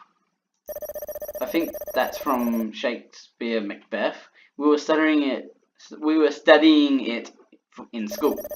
At least I remember something. Too bad all the things I remember are completely worthless. So Dad explains the millipedes. That makes so much sense. Oh. But why am I telling you this? You're a good girl, a smart girl. You might not be great at maths or science, but I know you'll ace English for sure. Your English teacher always says nice things about you at parents' evening. Dad ruffles the top of my head. You'll do alright, love. I have faith in you. You'll make your own old man proud. Jazz never did, but you're different. I hope you don't let me down. I sigh softly. Vague noises escape my lips. I hardly sound intelligent, but at least I'm sentient. I know I still exist. It's the middle of the night and the lights are dim and the sky is filled with stars, but I still exist. I don't need to find proof of my own worth from strangers on the internet like Susie does. I don't extort my older men for clothes and shoes and accessories online while pretending to be somebody I'm not. I don't want to. I don't think any man, no matter how desperate, would want to go out with me either. I've never been good at playing pretend. Not like Susie. When we were kids, Susie was always the one who created the complicated backstories of our dolls, or divvied up the roles when we played at being happy families. I never had much of a model to go on. I gasp. I tip my head back. My hair is wedged beneath my head, and it hurts a little. It tugs at my scalp whenever I shift, but I try to ignore it. If nobody else wants me, no man or woman, then I can at least want myself. Since I share a bedroom with Jazz, I don't often get a chance to do this. I might as well make the most of it. Jazz is still out. I don't know what she's doing or where she is, but she's probably with Vaughn. Dad was livid when he discovered Jazz wasn't back home by 11 o'clock. Dad tried to keep his voice down, but I could hear him murmuring angrily to Mum in their room. That girl has no sense of respect. I'll wring her neck when she gets back. What the heck? The walls in our house are thin. I can hear everything from my bedroom. I can hear the wind rattling my window pane. I can hear the faulty taps in the bathroom. Oh! So that's where the bathroom came in, because of the tap. What? Okay, that actually makes sense now. I can hear the humming of the fridge downstairs. Sometimes I can hear the springs of Mum and Dad's bed creaking. I wish I could. When we were younger, Jazz and I used to giggle about it. Jazz giggled about it rather than, and then went on to tell me about where babies come from and exactly what Mum and Dad were doing in an excruciating detail. Oh, gross. I told Jazz she was gross. She laughed and told me I was being a baby. Jazz was 9 then. She knew about that at 9. What? Man. Although, it's easy thing to learn, really. I was 6. So there's a 3-year difference, something like that? I haven't heard the springs in Mum and Dad's room creaking for a while. More often than not, I just hear low, angry murmuring. Arguing. Sometimes it's quiet. Sometimes it isn't so quiet. The house is almost quiet now, but it's a deceptive silence that contains something much deeper. It contains something deeper. Something darker. The wind outside. The slow, steady dripping of the bathroom taps. The sad, sniffling sounds my mother makes when she sleeps. My own soft sighs. I wonder what I should think about. I don't really know. Anything but Mum and Dad. Susie's told me about a little about this before. She had boyfriends and now she has Aki, and I've had sex ed classes, but I'm not really good at this. I'm not good at making myself feel good. I looked it up online. There's only one shared computer in the house, and I'm too worried somebody will find out what I've been searching for. Oh! I don't know what to do, so I grope a poke ineffectually and hope for the best. I don't really understand my body. It's strange and alien. Whenever I shower or take a bath, I try not to look at it too much. My body makes me feel depressed. I thought the teenage years were meant to be the best of your life. Why then do I look so ugly? I don't just look ugly, I feel ugly. Doing this is ugly. I don't deserve to feel good. Maybe that's why it doesn't feel good. Then don't do it! Oh my goodness! There's too much guilt attached, and awkwardness too, because my parents might wake up at any second. Maybe if I whimper beneath my breath, like they do during the sex scenes in all the movies I've ever seen, it'll feel good. But the sex scenes in movies are all staged. Even if they weren't, they usually involve at least 2 people, and there's only one of me. There'll only ever be one of me. I'll always be alone. No attractive man will try to position me online. They'll never buy me expensive gifts in exchange for long drawn-out, loveless cyber sex. No boys will try to get me drunk at parties, frick me in someone's bedroom, then leave without giving a name or their phone number. No guy will ever want to hold my hand or kiss my lips or say that he loves me because, according to Susie, romance is dead and I shouldn't hope for too much in this day and age. Why else do you think there's so many guys watching me when I live stream? It's because they're lonely. Maybe everybody's lonely. Isn't that why I'm doing this? I don't know. It doesn't make me feel better. I sound unconvincing, yeah. My soft gasps are hollow and empty and devoid of emotion. I must look so stupid. I feel stupid.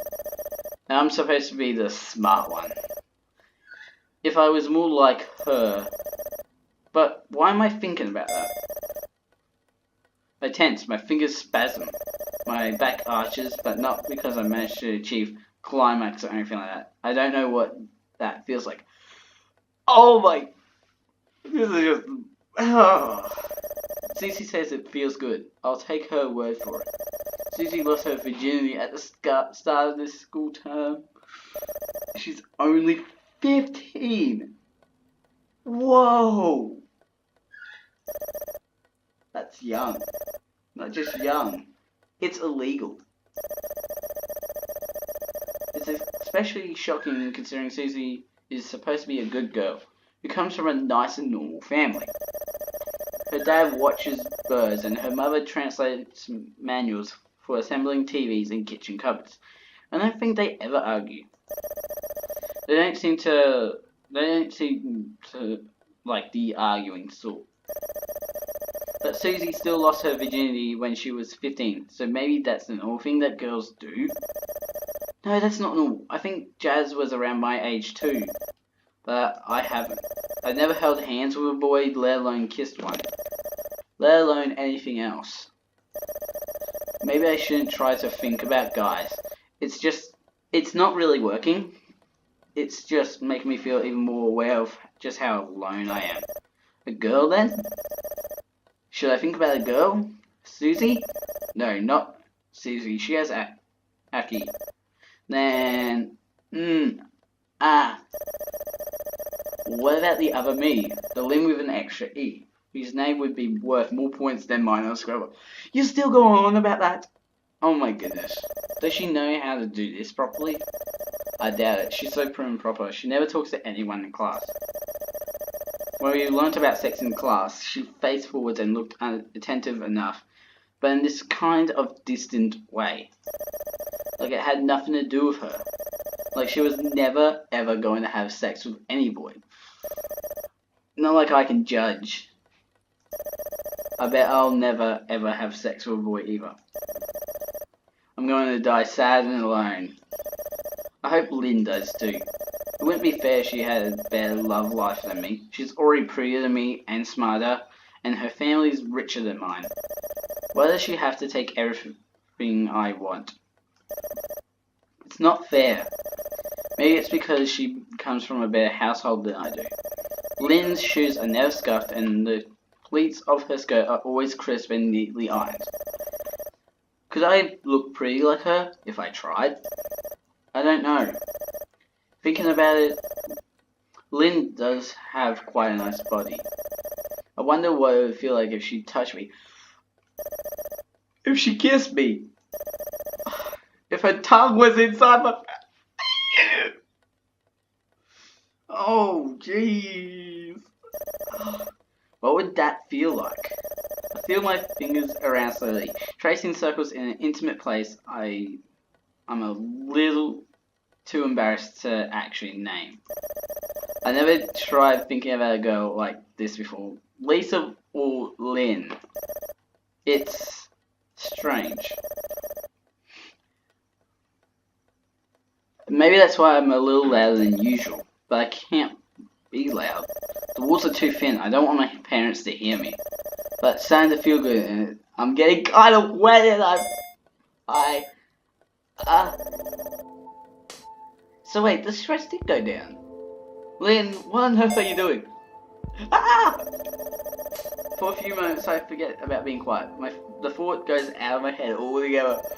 It's hard to be quiet when your big sister is standing in the doorway of your shared bedroom, looking at you with evident amusement, with one hand resting on a large pregnant belly.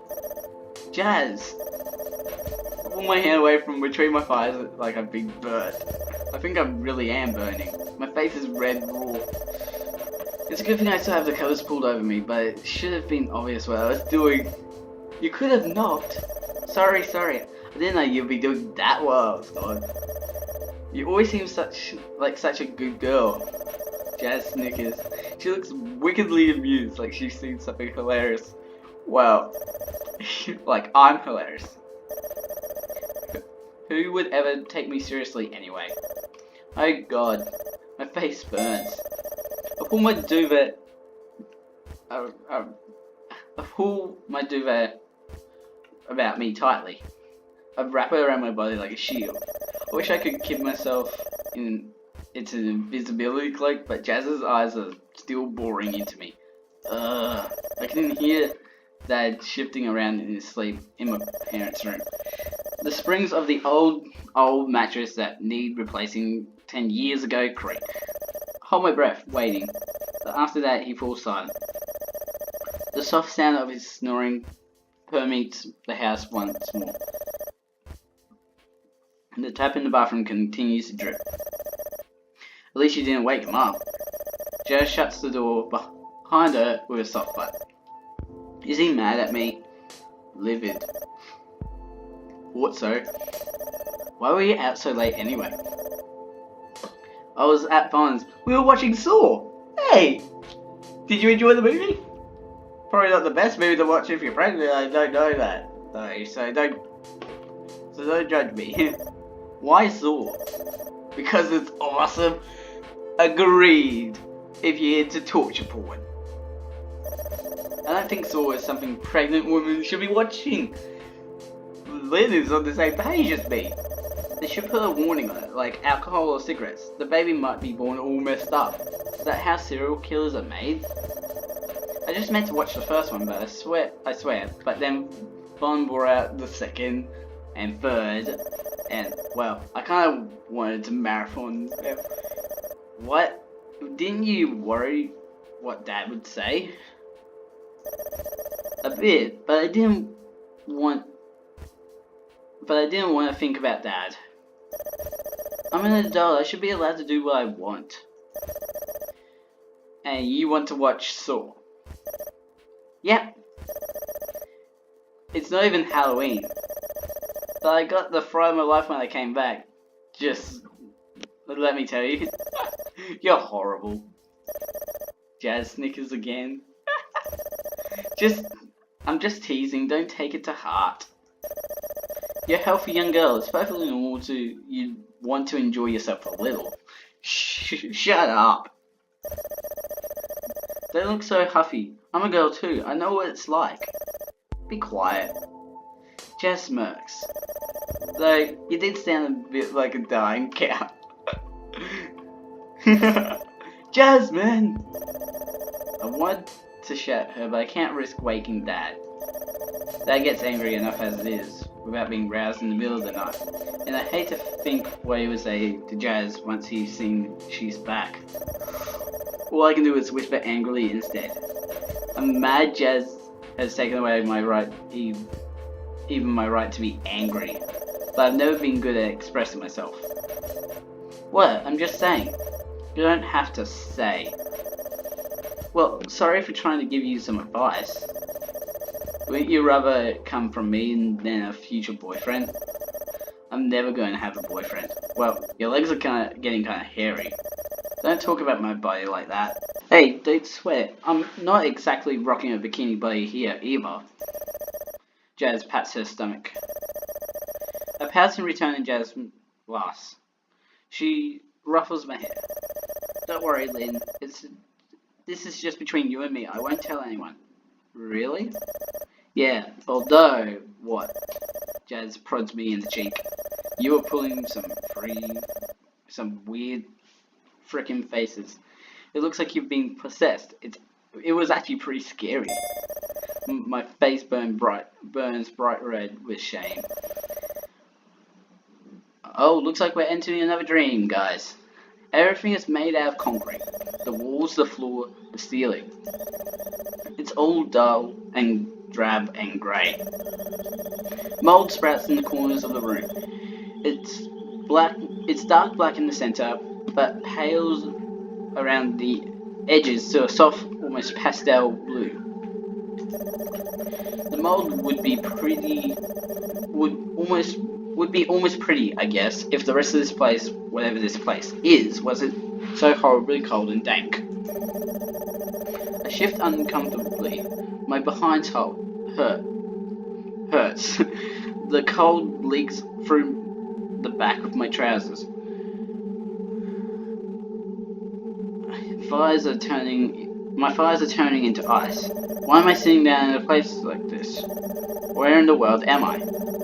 I try to get to my feet, but... A sharp wave of pain spikes through my right leg. It feels like something inside me has jammed. What happened? I look down, blinking, half afraid of what I might find,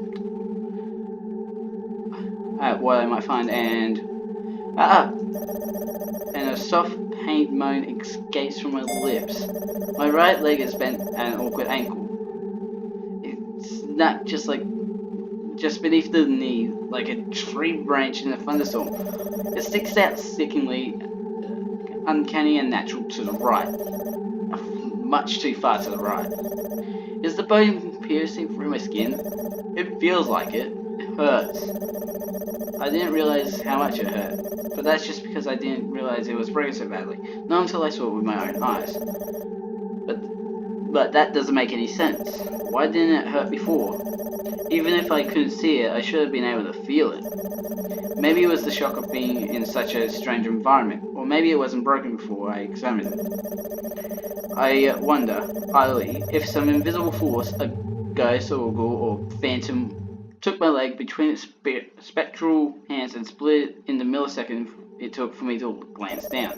I don't know. I don't know anything. I bite my lower lip. My face is draining of colour. I probably look like a mushroom. How did that happen? How is any of this happening? I turn to the right. To the left. I'm in a square-shaped room. There are exits all around me, but with my broken leg there's no way I can escape. Crawl! I can see a recess further back, beyond an open door. There should be a stairwell there, but there isn't. There's nothing. The place where the stairs should be is completely empty. It's just a vast, yawning crevasse. There are no stairs. Why are there no stairs? If I tried to shimmy my way down there, even without a broken leg, I think I'd end up broken in all sorts of other places upon landing. Ah, I see you're awake. Oh, there's a voice. It's low, but distinctively female. The voice echoes around the four walls of this drab grey, mold-ridden room over and over again. You're awake. Awake. Awake. It sounds like an accusation. A shiver runs down my spine. The air in here is colder than liquid nitrogen. It took quite a while for you to come to, you poor baby. The woman's voice sounds concerned, but something about it sets my teeth on edge. I don't trust it. I don't trust her. Where is she? I can't see her. I search for the source of the mysterious voice and... oh, The speaker is standing in front of me. She's kneeling just inches away, so her breath glides along my cheeks. At least it would if she wasn't wearing a mask. Where did she come from? I swear she wasn't here before. There was no body, just a voice. But voices can't exist on their own. That isn't possible. Am I going crazy? Ah, ow. A sharp pain spikes through my leg. My brain was so overwhelmed by this bizarre situation I forgot for a few seconds that it was supposed to hurt. It hurts more than it did before. Human legs are not supposed to bend like this, not at 90-degree angles. How long have I been here? Does that really matter, sweetie? It's fun! How could you not recognize the fun? The pink hair! You're here now and you're not going to leave. No? No, sorry. Oh, right. You might as well make yourself comfortable. You have no other choice. I can tell despite the mask that this woman's pretty. Her eyes are striking and her eyebrows are curved into two neat arches. Her eyebrows are pierced. Her nose is pierced too, and her ears. The lights in here are dim. Everything's dull and drab except for her. She's a rare shiny object in a universe comprised of bland repeating greys. She looks familiar. In fact, I recognize her. Are you Fawn? My name doesn't matter. Her voice is a little muffled through the surgical mask, but I'm sure it's Fawn. It looks like her, at least. But what is she doing here? I think my leg is broken. It would be, sweetie. Why? Why indeed, that is the question. Her eyes hardened. You shouldn't need to ask me that. The reason should be obvious. What do you mean? We thought if you were subjected to a sudden shock, you might remember what it is you've done wrong. But I guess not. You're really hard-headed. Or maybe you're just incapable of feeling real remorse. I'm sorry. I try to keep my voice calm, even though sweat's starting to bead on my forehead. My leg doesn't just ache. It doesn't just hurt. It sears. I'm sorry if I did something wrong. I swear I didn't mean to. Those are pretty words, yes, but I can't trust them. Why not? How can I accept an apology when you don't understand why you're apologizing in the first place?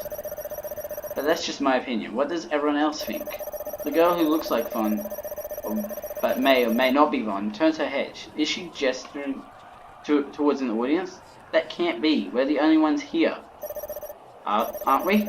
That's what I thought, but we're not alone. We're not alone at all. The edges of the room are crammed with people. They surround me in a circle. There are so many people I can't even see the walls anymore. It's like they've eaten the landscape around me. Termites.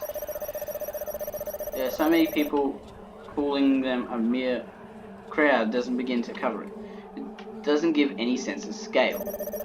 Most of the people in the crowd are strangers. They're so strange to me.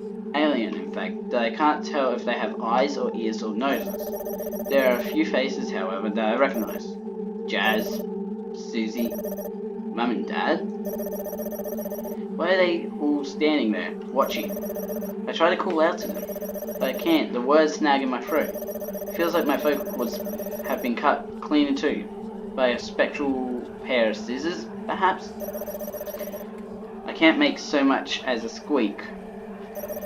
My leg hurts. It hurts so badly I can hardly think. I can hardly even feel. Everything is obliterated by pain. Pain fills my skull like a thick cloud of smoke. A cloud of flies. Oh dear. It seems you really have let everybody down, dear. Her fingers caress my cheek gently. Her nails are long and sharp enough to cause serious damage. She could have gouged my eyes out with those nails so easily and she wouldn't even break a sweat. I'm completely at her mercy. Nobody will defend me. Nobody wants to. They stand and watch in a circle, staring. They're all empty and soulless. Scarecrow people. Do they have any emotions in their hearts? Any care? Any compassion? Maybe I don't deserve it. Now, Do you know what people do with witches? I'm a witch? I thought Vaughn was the witch. A self-proclaimed Wiccan. But I don't know if this woman is Vaughn. Just like I don't know whether the Jazz or the Susie or the mum or the dad in the crowd are really Jazz, Susie or mum or dad. Just like I don't know if I'm the real Lynne. Is this really my body? My smashed leg feels dull and heavy. I can't move it. I don't think it belongs to me anymore. I can't twitch the toes on my right foot. I can't twitch the toes on my left foot either. Witches get burnt at the stake, right? But why? Haven't I been through enough? Don't worry about it, sweetheart. It'll be over soon. I know just how weak you are. How fragile. How easily broken. Her voice dips to a slow, sensuous whisper. But it wouldn't be fun if you passed out too quickly. What? You did something wrong, sweetie. Even if you don't remember it. We do. Look at all the people you've disappointed. All the people you've let down. She glances at the shadowy crowd. They stare at me, unblinking, their eyelids permanently open. Maybe they can't blink. Do they even have eyelids? All of a sudden, this idea sounds rather sensible. Why should people need eyelids here? They exist solely to judge me. Of course they would stare. Excuse me, I'll just call for my lovely assistant. The woman who looks like Fawn claps her hands together. When she does, a girl steps forward from the crowd. She isn't a tall girl. Her presence is entirely average and unimposing. She's the polar opposite of the woman who reminds me of Vaughn. She's around my height. She has a similar face too, the same cheeks, the same nose, the same mouth, even the same nostrils. But her leg isn't broken. She walks slowly, without a limp, like she has all the time in the world. Her irises are brown like mine, and they seem to stretch on forever and ever into infinity. I could be sucked up by her steady, steely gaze, like water from a drain. I know this girl. I know her only too well.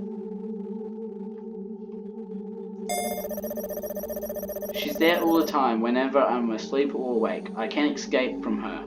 I can never escape. Give our guest a helping hand, dear. You know what to do.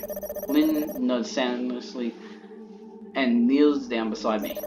The woman who looks like Vaughn shuffles away, giving Lynne more space for whatever cruel ceremony she's about to conduct.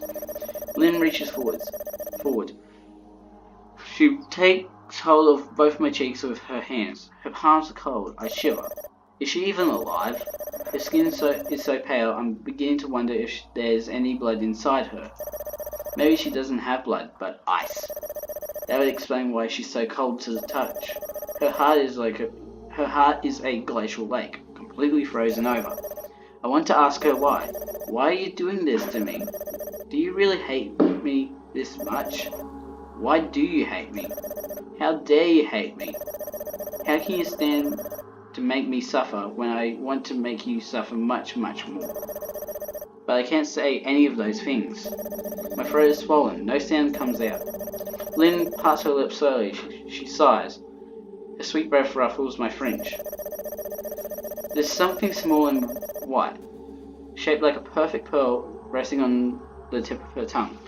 It looks like some kind of tablet. Medicine? But I don't have time to wonder. Lynne's fingers dig into my cheeks a little tighter, hard enough to hurt. Her nails rake against my unprotected flesh. Then she dips her head. Her lips press against mine. I'm so surprised my eyes suddenly snap open wide. So do my lips. She slides her tongue inside my mouth, cooling it about mine, and deposits a strange alien pill inside me. It tastes strange. Everything here is strange. My head swims, my whole body hurts. It isn't just my leg. I feel like I'm being torn apart. I'm being stabbed with shards of glass over and over again. I went into Lynne's kiss. I don't want to swallow the tablet. I don't know what this strange medicine is, but I know I can't swallow it. I won't. But Lynne doesn't draw her mouth away from mine. Her mouth is a warm cavern filled with sticky saliva. She's consuming me, devouring me. I choke. Lynne shoves her tongue even deeper into my mouth. What is wrong with this girl? Oh, I find myself swallowing despite myself. A small tablet slides down my throat. Tears speed into the corner of my eyes. The piercing sensation threatens to split my body in two. It feels like I'm being ripped apart. I feel like I'm not even myself anymore, but was I ever myself to begin with? Maybe there is no girl called Lynne. Maybe this whole time I was just a copy, a fake. I can't breathe, I can't talk, I can't think. All I can do is hurt. The crowd around me starts buzzing excitedly. Lynne observes for a few moments before she draws away. It's like she can't bear to touch me. I can smell something in the air. It's a smoky, acidic smell. It's the smell of burning flesh falling from the bone. My skin is smouldering. My flesh is melting. The fat inside my body is bubbling. I'm hurting. I'm crying. I'm dying. My eyes start to burn to liquid inside their sockets. My eyes drip down my cheeks. Not that I have cheeks anymore. Slowly, like syrup. Like the whites of an uncooked egg. My right leg doesn't hurt anymore. It's no longer attached to my body. I no longer have a body. But that's fine. Maybe this is what I wanted all along. Hey Lynne, it's been a while since I last saw you in your uniform. Oh, hey Jazz. I give my sister an awkward smile. I don't want to smile awkwardly, of course. Who does? But after my dream last night, it's a little hard to act completely normal. So, I'm gonna just quickly point out, stress level at 90%. What the hell? You're right, you look kind of pale. I'm fine, I'll live. Heh, you sure? Jazz smirks and takes a bite out of her toast, smeared with strawberry jam. The bright red against the brown toast makes me think, not of blood, but something far more sinister. Charred flesh. No, something bad is gonna happen soon. The thick smell of freshly toasted bread that lingers in the kitchen doesn't help. There's a fresh top tip from a girl who failed all her GCSEs. Don't pass out in the exam. I won't. Heh, that's what they all say. But there's always one kid who passes out every year. Always. Is that true? Well, I mean, it happened in my school year. There was a kid who passed out in the maths exam. I can remember it like it was yesterday. It was pretty funny, actually. I think Jazz is trying to lighten the mood, but she's not exactly filling me with confidence. Funny thing is, he wasn't a stupid kid, not like me. He was smart, he studied a lot. Maybe that's why. Jazz pondered.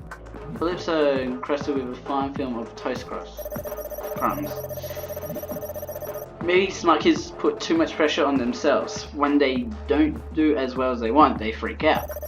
As for me... Jazz shrugs. She smiles.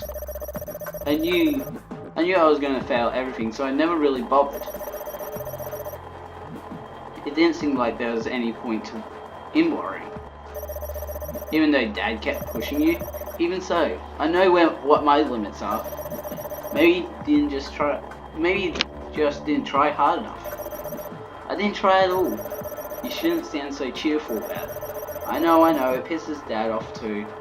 I can see why, but, well, Dad works in construction, Mum works in at a checkout. We don't come from a smart family. I'm not a smart girl. I have no illusions of greatness. That's why Dad wants us to succeed. Well, I'm plenty happy living my life without amounting to anything. Thank you very much. But what about society? Society? What have they done for me recently?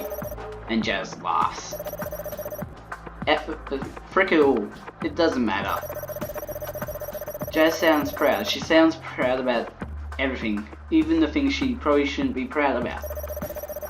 Dad tells Jazz she should be ashamed of herself. She isn't though. Jazz is stronger than that. Jazz always says that she doesn't have a single ounce of shame in her body. Maybe that's a good thing. It means she doesn't have to worry. Not like me. I worry about everything. You can't drop the ball on this one, Lynne. Go make Dad proud. And don't pass out. FYI, that kind of screws up your chances. I'll keep it in mind. I peer into the bread bin, even though I don't want any toast. I'm worried if I have any breakfast, I'll throw up on the train. Vomiting all over a young child would be far, far worse than knocking into them with my school bag. It doesn't matter anyway. There are only crusts left. Alright, you may pick up your pens and your papers. Your exam has begun now. The exam's already here? Oh jeez. A flurry of noise surrounds me. Hundreds, I think. There are around 200 kids in my year of maths. Exam papers are opened up and smoothed out by manicured fingers and bitten nails alike. I'm a little slow to start than the rest of my peers. I jolt. I feel like a screwdriver has been inserted into the base of my neck. Oh, what am I doing? I'm doing nothing. I'm sitting here staring dumbly at the clock mounted on the wall. Our school is a little outdated. We do our exams in this old gym hall that hasn't been refurbished since 1980. It smells of dust and old sweat. The windows are small and high up. They only let in the barest minimum of light. I feel like I'm in a prison. Prison filled with rows and rows of desks and chairs, with over 200 teenage boys and girls poring over their maths exam paper. I was entered for the higher tier paper. I should have been doing foundation. My teacher had too many expectations. I think it was spurred on by my dad's fervent insistences during parents' evening that I'm the smart one in the family. Sometimes in a few practice papers I did in class, I managed to get B's. Sometimes, meaning once. The rest of the time I got C's or D's. Susie is in the second set for math, and though she hardly ever studies, she never received anything less than a B. Life isn't fair. Speaking of Susie, her last name is Hazens. Why are we getting this information now? She's sitting a couple of seats in front of me. I can see her brown pigtails bouncing as she peers through her booklet. Her pen, overly cute and pale pink, glints beneath the dim lights. She's writing. Only 5 minutes have elapsed, but it looks like she's finished the first couple of pages already. Ahem. One of the invigilators clears his throat. I shift, suddenly guilty. The invisible screwdriver applies even greater pressure to the base of my neck. Does it look like I'm cheating? I hope it doesn't look like I'm cheating. I open my exam booklet and stare. Random groups of numbers stare back at me, broken up with dotted lines for me to write down my answers. I have to pick up my pen. I have to gather my senses. I have to start writing, but I can't. My brain freezes. The questions near the beginning of the exam paper aren't even that difficult. I've never had any issues with these before.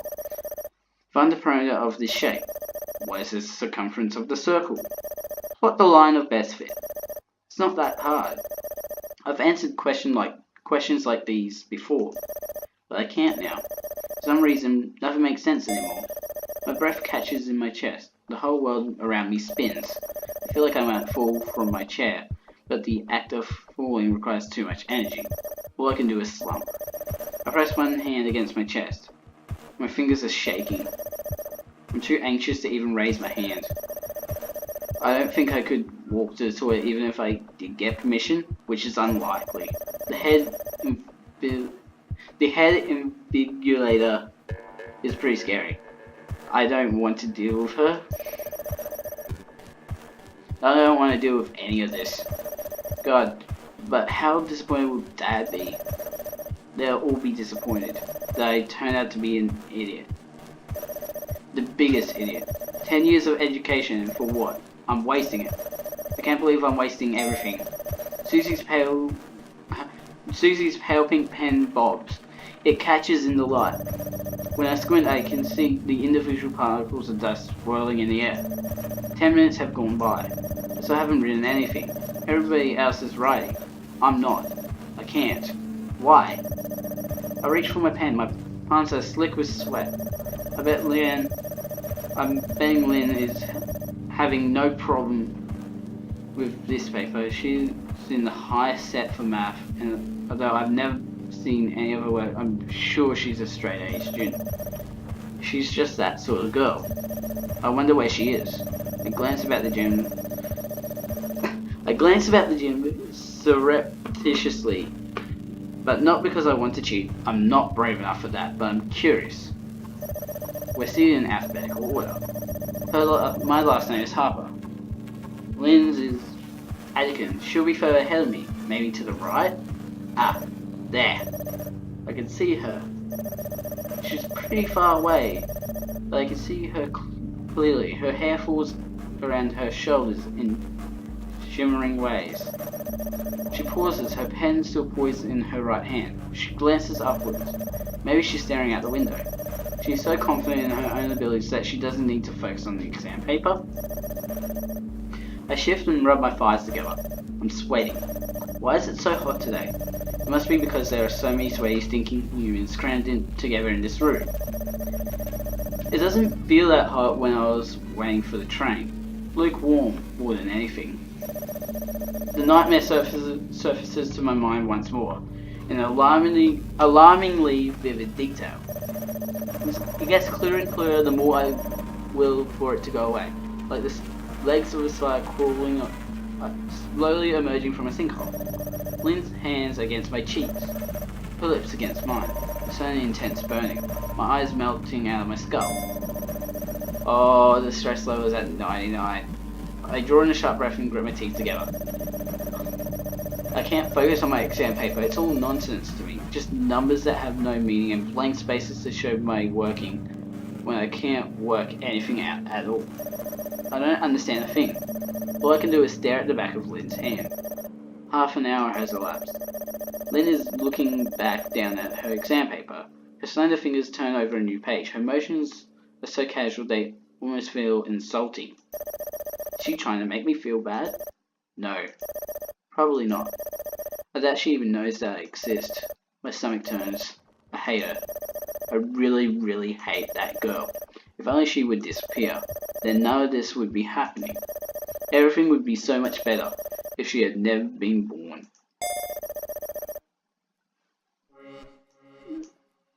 I just got an achievement. I can't really read it because my finger's blocking it. I don't remember closing my exam booklet. I don't remember putting my pen down. I hardly even remember picking my pen up. I don't remember holding my exam booklet in the air for the invigilators to collect. I don't remember being dismissed from the exam hall, and I don't remember collecting my school bag from the back of the room. And I don't remember exiting the school and making my way back to the train station. But I must have done, because I'm here now. I feel like a large part of my life has been wiped clean away. Did I talk to Susie? I'm sure I did. Or maybe she tried to talk to me, I don't remember.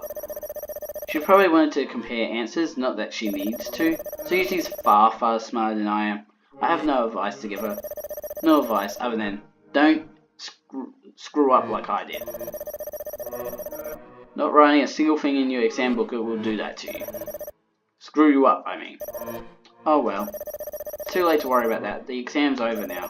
The whole time I sat at the back of Lynne's hand, and I didn't answer any questions, not one. Dad's going to kill me. He's definitely going to kill me. He won't kill me right away because he won't find out, but when my results come in and he discovers I got a U on my maths exam, he'll flip his lid. He'll be so angry, and it's all my fault. I wonder if he'll be angrier than he was when he learned about Jazz's baby. Maybe. Failing one exam is potentially just as life-changing as having a baby. There's no way I'll be able to make up the grade in my second maths paper. Even if I got full marks, I'll be lucky to scrape a passing grade. So it's over. I failed maths and now I failed life too. I failed everyone. I'm a failure. But it isn't my fault. It isn't. I glance at the electronic signboard, but I don't see it. All of a sudden the station looks rather different. It isn't the same station I usually stand at, waiting for the train to take me back home. There's no pedestrians, no vending machines, no boards displaying the next trains. The tracks are old and rusted, they're overgrown with moss and stinging nails. Oh, are we in a dream? Everything is dark and grey and dreary. This place looks like it hasn't been used in a long, long time. It's derelict, all but deserted. I'm the only person here. Am I still in London? Am I dreaming? Maybe I'm still in the exam hall. Maybe I passed out during my exam. Is this another dream? But if it is a dream, then why does it feel so real? The air smells stale. The sky is dark grey. Clouds are light grey. The ground and the grass that grows upwards towards the clouds are black as pitch. The whole world begins to distort. I hold a hand against my eyes. They're burning. I'm burning. It's just like one of my dreams. Nightmares, I mean. I only ever seem to have nightmares. In this strange, bizarre, surreal world, anything could happen. Fish could swim in the air, birds could fly in the water, and days could reverse and tomorrow would be yesterday. I have no concept of time, but my heart continues to pound inside my chest and my lungs continue to take in oxygen. A fine sheen of rain begins to fall from the sky. It's almost like the world is crying. But that's far too poetic a notion for a young, stupid girl like me. Girls like me who can't answer a single question on their GCSE paper, who don't deserve to think such fanciful things.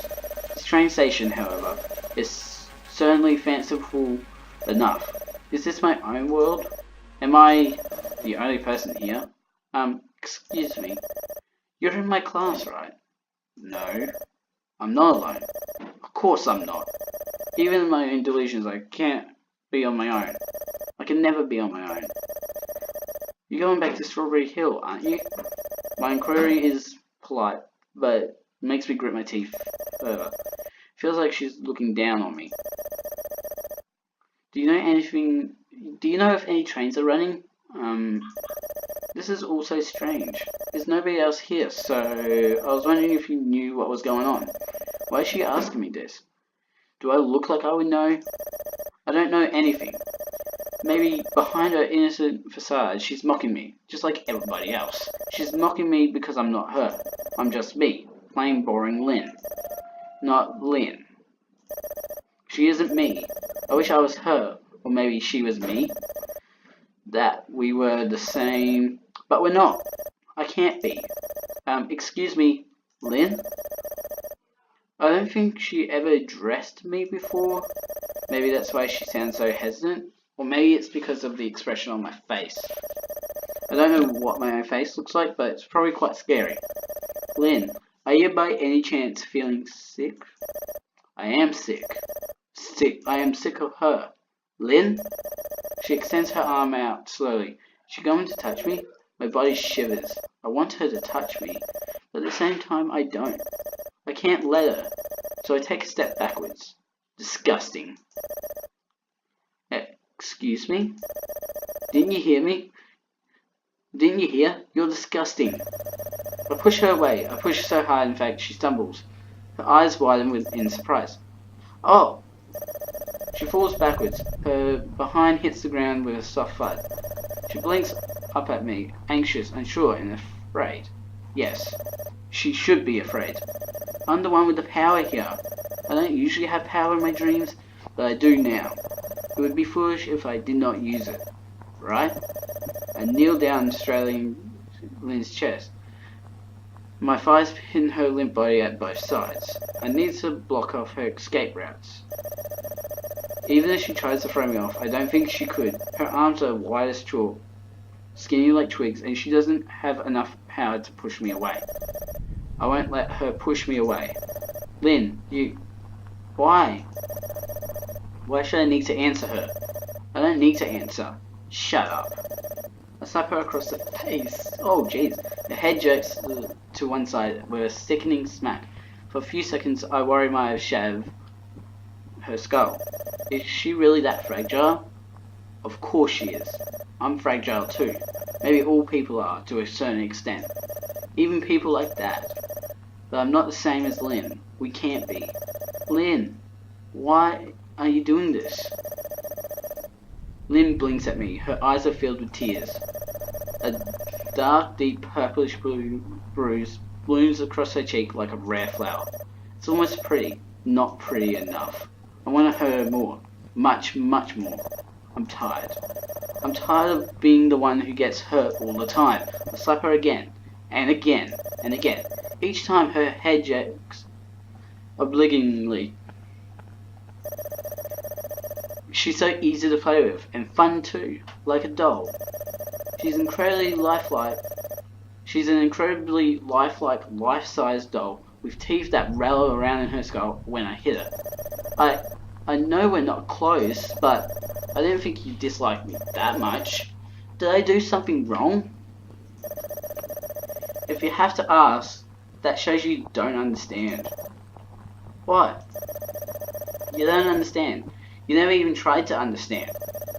But we've never even spoken. Her voice is muffled through her sobs. The sound makes my head hurt.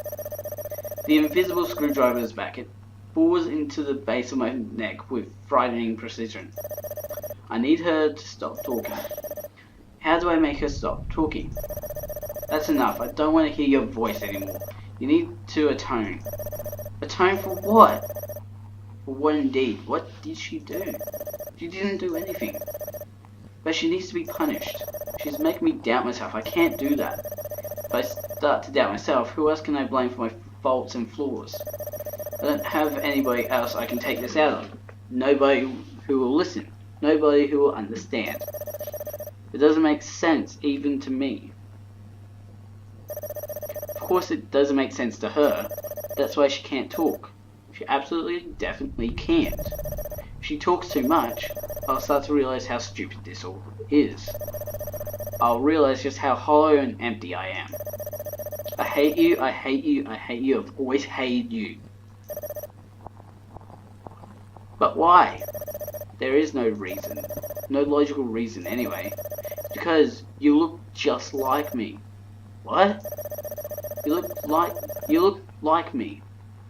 But you're better than me. You're better than me in each and every way. Her name is even longer than mine. Lynne with an E.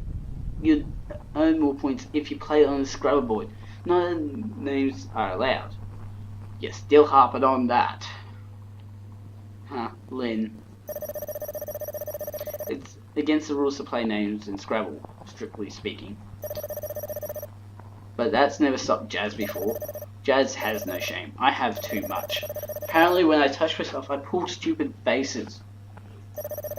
I'm an idiot schoolgirl who doesn't know what she's doing. But it doesn't really matter, because no man will ever find me attractive anyway. No woman either. What about Lynne? I bet she doesn't pull stupid faces. She's probably better at making herself feel good than I am. She'll beat me at everything simply by being alive. There's only one solution then. Disappear. Just disappear. Go away, go away, go away. I grab a hold of her shoulders, tight. My fingers dig into her flesh. She whimpers. It's not enough.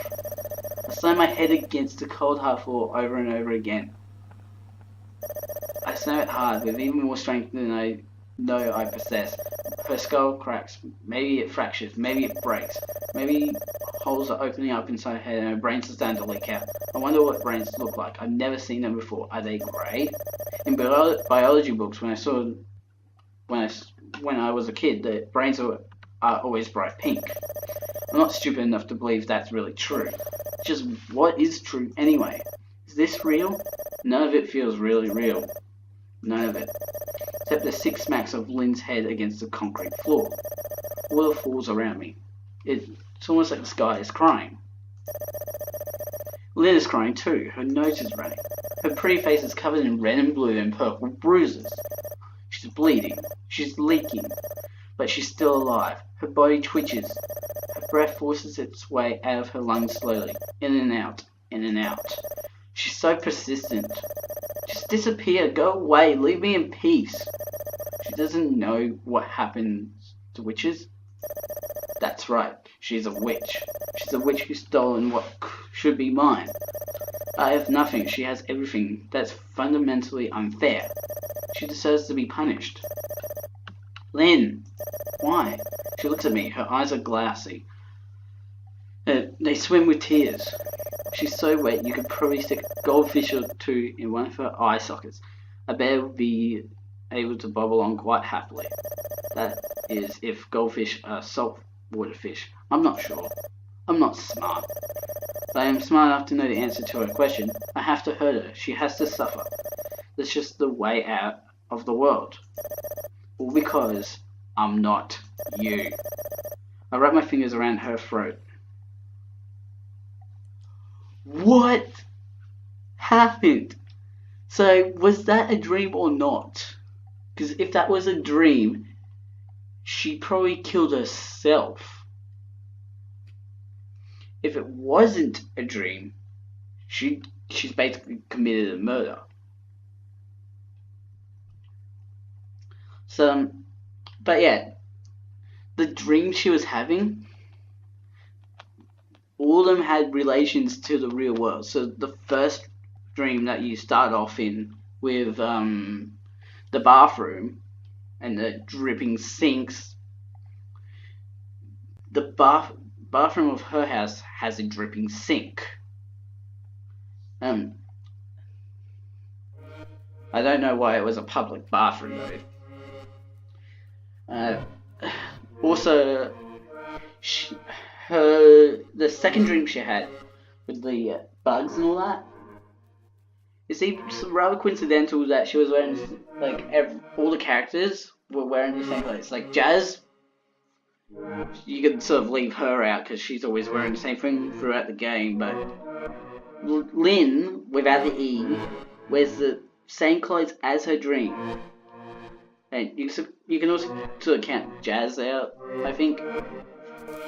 But yeah, it is weird how stuff from her... Well, we do bring stuff from our real world into our dreams when we go to sleep. But it's just that ending is just like, what happened? So... I am more inclined to say it was a dream, because Lynne with an E never spoke throughout the game except for that one part,